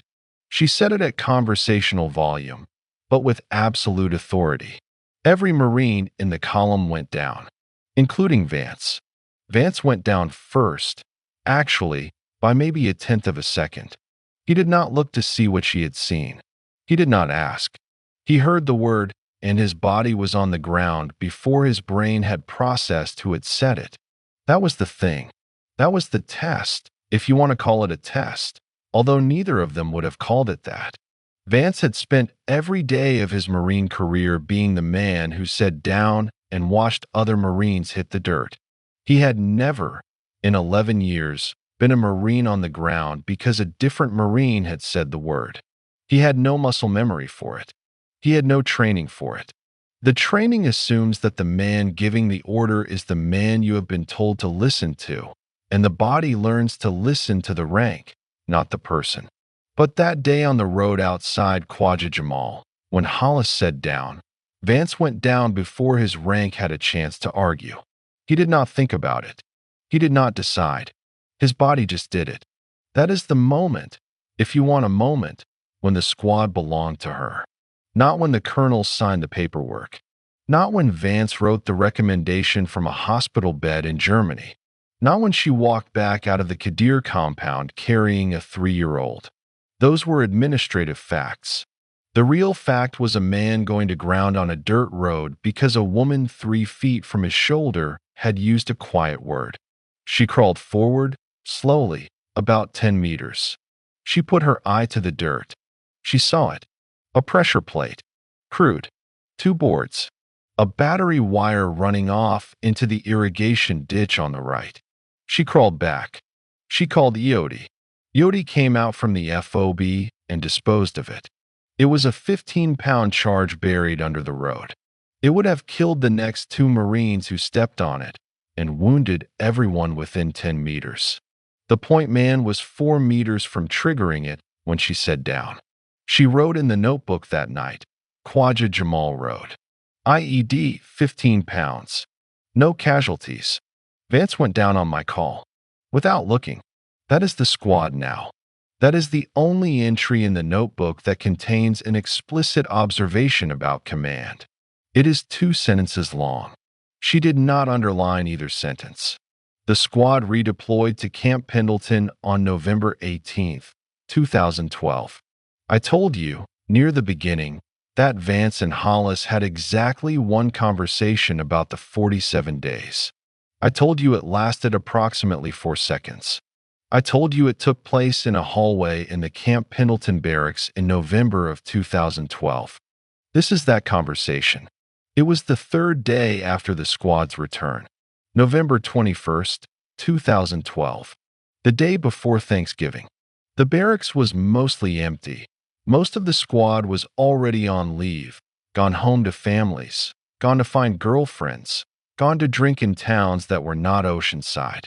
Hollis was still on base because she was the squad leader, and there was administrative work that had to be closed out before she could go on leave herself. Vance was still on base because he was the assistant squad leader, and he had told Hollis he would stay until she went. It was about 2100. Hollis was walking from the squad office back to her room. She had been working on the property book reconciliation. She was tired. She had a folder in her left hand and a cup of bad coffee in her right. Vance was coming the other way down the hallway. He had been in the head. He was in his PT uniform. He was carrying a toothbrush and a small towel. They met in the middle of the hallway. They stopped. For about 2 seconds, Neither of them said anything. Then Vance said, Daria. It was the first time he had ever called her by her first name. In 5 months of working together, he had called her Hollis, Corporal, Sergeant, Sergeant Hollis. He had never called her Daria. She looked at him. She said, Tobias. It was the first time she had ever called him by his first name. He said, Thank you. She said, You're welcome. He nodded. She nodded. He walked past her down the hallway toward his room. She walked past him toward hers. Neither of them looked back. That was the conversation. For seconds. 6 words. They never spoke about it again, in those terms, for the rest of their careers. They worked together for another 14 months in 2nd Squad. They ran 2 more deployments together, one to Okinawa, one back to Helmand in 2013, in a much quieter sector than Sanjin or Dalaram. Hollis remained the squad leader. Vance remained her ASL. He never asked to be moved back up. The Marine Corps never moved him. He was offered Staff Sergeant in 2014. He accepted the promotion. He requested to remain in 2nd Squad in his current billet, as a Staff Sergeant serving as ASL to a Sergeant. The Marine Corps, after some confusion at the personnel desk, accommodated him. It was unusual. It was not unprecedented. The paperwork went through. He served as her ASL until February of 2015, when Hollis was selected for Marine Security Guard duty and reassigned to Quantico for training. At that point, Vance moved up to squad leader of 2nd Squad again, with a new ASL under him. And the cycle started over with new Marines who had never heard of Mermandab or the Kadir compound or the 47 days. He was a different squad leader after. The Marines who served under him from 2015 onward, when interviewed for this episode, said the same thing in different words. He listened more. He talked less. He did not, ever, tell anyone in his squad to stay in the truck. When he had to assign somebody to vehicle security, he said, You have the gun. Hold the position. We need your eyes. He never said stay. He had taken the word out of his vocabulary. One Lance Corporal who served under him in 2017, a kid named Ortiz, said, Staff Sergeant Vance was the best NCO I ever had. He treated every Marine in the squad like the squad belonged to them, and he was just visiting. I didn't understand why until somebody told me about the Hollis thing. Then I understood. In 2019, a young Marine journalist at Camp Pendleton, a corporal named Whitfield, no relation to the Whitfield who died at Sanjin, just another common name, was assigned to write a feature for the base paper. The subject was supposed to be NCOs who had been in for 15+ years and what they had learned. Standard fare. A puff piece. Whitfield was given a list of names. Vance was on the list. Whitfield called Vance and asked for an interview. Vance said yes. They met in the squad bay office of Vance's current command. By then he was a gunnery sergeant, and he was the company gunny for Fox Company. 27, the same company he had been in as a sergeant. He had not left 27 in 15 years. Whitfield asked the standard questions. What's your job? How long have you been in? What's the best part? What's the hardest part? What would you tell a new Marine? Vance answered the first 4 normally. On the 5th question, he stopped. He thought for a long time. Whitfield said later it was about 90 seconds of silence. Whitfield was 23 years old and had never sat through 90 seconds of silence in a professional interview before. He did not know what to do. He sat there. He let it go. Then Vance said, I want to tell you about a corporal I served with in 2012. Whitfield said, Okay. Vance talked for about 35 minutes. He told the whole story. Mendez first, then Mermandab, then the 47 days, then Hollis. He told it slowly. He told it without performing.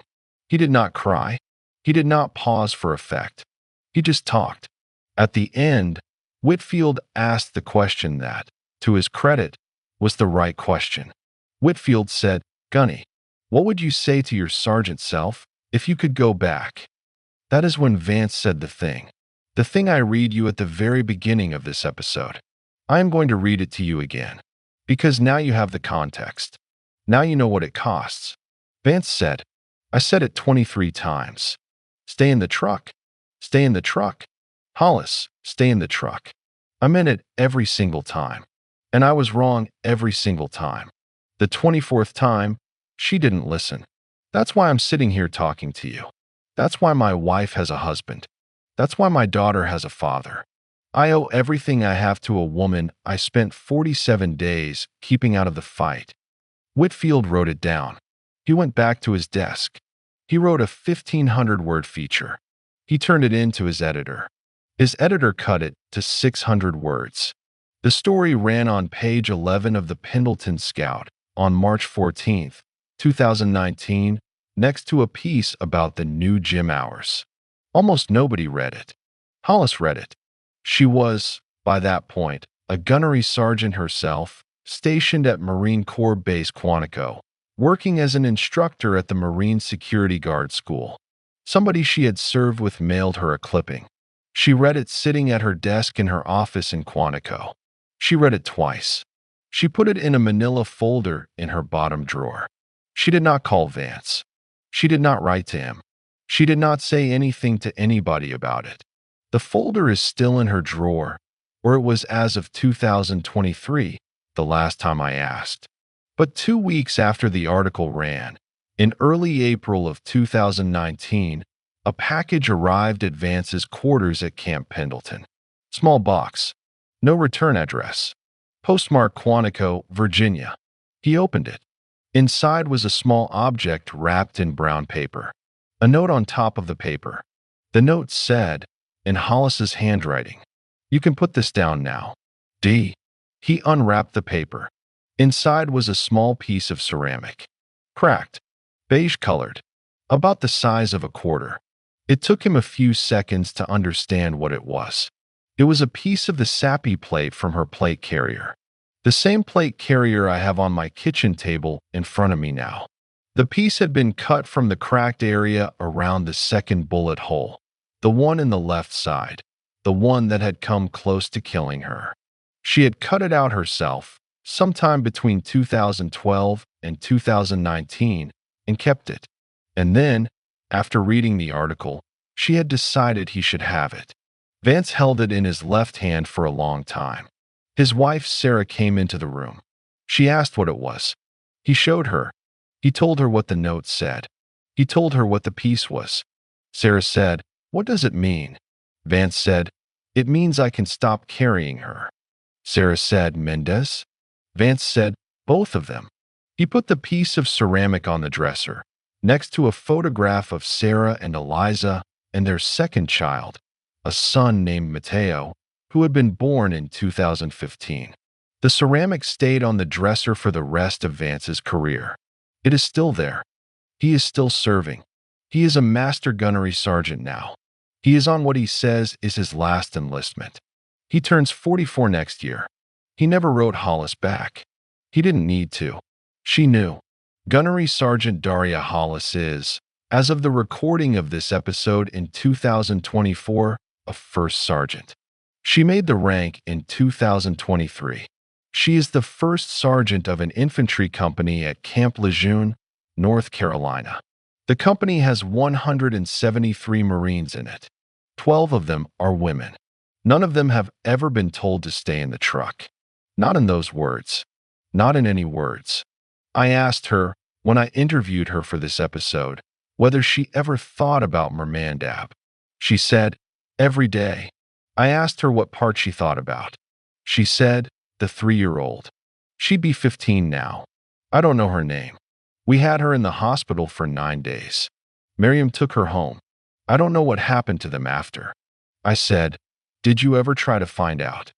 She said, "No." I said, "Why not?" She said, "Because what I did, I did. What happened to them after isn't mine to know. If they're alive without me. If they're not, I don't want to know that either." I asked her about Vance. She said, "He did what he could with what he had. He didn't have enough. He got more. That's all anybody can do. I asked her about the 47 days. She said, I don't think about them. I thought about them then. I don't now. I asked her about the helmet. She said, it was in the way. That's the answer she has given for 12 years. I don't think she's going to change it. I asked her one more question. I asked her what she would tell a young Marine, woman, or man who was being kept out of something because of who they were. She thought about it for about 10 seconds. She said, I'd tell them to do the work in front of them. Whatever the work is, do it well. Don't complain. Don't perform. Don't make speeches. The work is the only argument anyone will ever hear. Everything else is noise. Then she said, and when the day comes, get out of the truck. That was the last thing she said in the interview. Master Gunnery Sergeant Tobias Vance is at Camp Pendleton. He is the company gunny for Fox Company 27, the same company he was in as a corporal in San Jin and as a sergeant in Helmand and as a staff sergeant under Hollis. He has been in 27 for 19 years. He has been offered transfers. He has turned them all down. He is going to retire from 27, probably in late 2025. His wife Sarah is still an ER nurse. She works at a hospital in Oceanside. Their daughter Eliza is 12. Their son Mateo is 9. Eliza wants to be a Marine. Vance has not told her she can't. He has not told her she can either. He has told her to wait until she is old enough and then decide for herself. And that whichever way she decides, he will help her do the thing she chooses well. Sarah told me, in a phone interview, Tobias is a different man than he was in 2012. He came home a different man. He has been a different man for 12 years. I know who changed him. I have never met her. I owe her my husband. Lance Corporal Park is a master sergeant now. He is at 29 Palms. He teaches motor transport school. He still sings K-pop badly. He has, by his own count, told the Mermandab story to approximately 400 students. He always tells it the same way. He always ends with the same line. And then she said, do not enter behind me. I need clean lanes. So I didn't. PFC Briggs is out. He left the Corps in 2015 after his contract. He lives in Bakersfield. He works as a welder. He has a wife and 3 kids. He goes to the unit reunions when he can. He told me, when I called him, Sergeant Hollis is the reason I am alive. There is no other reason. I would have died in that courtyard. She came out, and she stayed alive long enough to make sure I stayed alive too. I named my kids after Marines I served with. My oldest is Daria. I did not know that when I called him. I cried a little after I hung up the phone. I am not embarrassed to tell you that. The Kadir family, what remained of it, left Mermandab in 2013. Miriam took the 4 surviving children to Kandahar, then to Quetta, then to Karachi. The trail goes cold there. I have tried, through 3 different humanitarian organizations and 1 journalist who works that region, to find them. I have not been able to. If the 3-year-old from the Kadir compound is alive today, she is 15 years old. She has a scar on her upper left arm. She does not, in all likelihood, remember the American woman who carried her out. She was too young. That is not a failure. That is the mercy of being 3. The plate carrier on my kitchen table is going to go back to Hollis when I finish this episode. She let me borrow it for the recording. She does not display it. She does not look at it. She keeps it in a footlocker in her quarters at Lejeune. She told me, when she handed it to me, it's just a piece of gear. I kept it because I'm supposed to keep it. I don't need it to remember anything. I believed her. I want to say something now, and I want to be careful saying it. This is not a story about a woman who proved that women belong in combat. The women who belong in combat have always belonged. They were there before the policy said they could be. They are there now. They will be there after. The policy caught up to the people. The people did not need the policy to be the people they were. It is not a story about a man who learned that he was wrong about women. Vance was not wrong about women. He was wrong about Mendez. And he carried that wrongness onto Hollis. And Hollis was patient enough and good enough at her job to outweigh him. It is a story about two things. It is a story about waiting. About the kind of waiting that does not rot you. About sitting in a turret for 47 days and not letting the heat or the silence or the slight or the dust or the small daily no turn into something inside you that you cannot put down. Hollis did that. I do not know how. I have asked her 3 times in 3 different ways. She does not know how either. She just did it. And it is a story about repair. About the fact that a man who has been wrong for 47 days can, in 4 hours on a borrowed laptop with his left hand, write 2 documents that begin to put the wrongness down. About the fact that the repair is not a speech. The repair is paperwork. The repair is going downward in rank voluntarily, so the right person is in the right seat.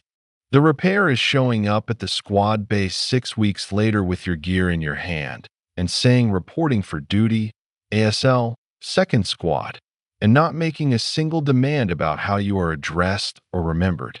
The repair is also 4 seconds in a hallway. Daria. Tobias. Thank you. You're welcome. That is the entire vocabulary of repair when repair is real. 6 words. Nothing more. The world tells us that repair has to be loud. That apology has to be public. That accountability has to look like a press release. It doesn't. Sometimes it looks like a man going to the ground on a dirt road in Helmand because a woman 3 feet from his shoulder said the word down, and his body knew, before his rank could argue, that her word was the word that would keep him alive. That is what listening looks like when it is real. That is what I was wrong sounds like when it is real. It does not sound like I was wrong. It sounds like the soft thump of a body hitting the dirt at the right time. I am Hatch. I served 30 years in the Marine Corps. I retired as a sergeant major. I have a kitchen table in Beaufort, South Carolina. I have a wife who is patient with me. I have 2 grandchildren who do not understand what their grandfather did for a living and probably never will. I have, in front of me, a plate carrier with 2 bullet holes in it, and a recommendation letter typed one-handed from a hospital bed in Germany. I am going to pack them both up tomorrow morning, and I am going to mail them back to First Sergeant Daria Hollis at Camp Lejeune. She trusted me with them. I have tried to be worthy of the trust. I am also going to do one thing I have not told her I am going to do. I am going to put a small note in the box. The note will say only this: "Thank you for letting me tell it. H." That is all I have. If you have listened this far, thank you. I do not take it for granted. There is a lot of noise in the world. You chose to spend an hour and 40 minutes of your life listening to a story about a woman who sat in a truck for 47 days and then got out. I hope it was worth the time. If you are a young Marine listening to this, woman, man, anybody, I will tell you what Hollis told me she would tell you. Do the work in front of you. Do it well. Don't complain. Don't perform. Don't make speeches. The work is the only argument anyone will ever hear. And when the day comes, and the day comes for everyone, in some form, in some uniform, or out of one, get out of the truck. This was the Hatch Tapes, episode 44. Stay in the truck. Sergeant Tobias Vance is alive. Corporal, now First Sergeant, Daria Hollis is alive. Corporal Michael Donovan is buried in Riverside National Cemetery, Riverside, California. Lance Corporal Adrian Reyes is buried in San Antonio, Texas. Hospitalman 2nd Class Kayla Mendez is buried in Albuquerque, New Mexico. Her mother Rosa is still alive. She is 71. She still tells anyone who will listen that her daughter died because her daughter chose to run, and that nobody else carries that, and that the man who screamed for her has done his penance and is allowed to put it down. Haji Abdul Qadir is buried in Mermandab. His wife Bibi Halima is buried beside him. His son is buried beside her. The compound is gone. It was abandoned in 2014. The desert has taken it back. I do not know where the 3-year-old is. I hope she is somewhere. I hope she is well. I hope, on the small chance that someone who knows her hears this, that they will tell her, gently, in a way that a 15-year-old can hear, that a woman she does not remember carried her out of a house once, and did not forget her, and never will. That is the whole story. My name is Hatch. Take care of each other. Talk to you next week.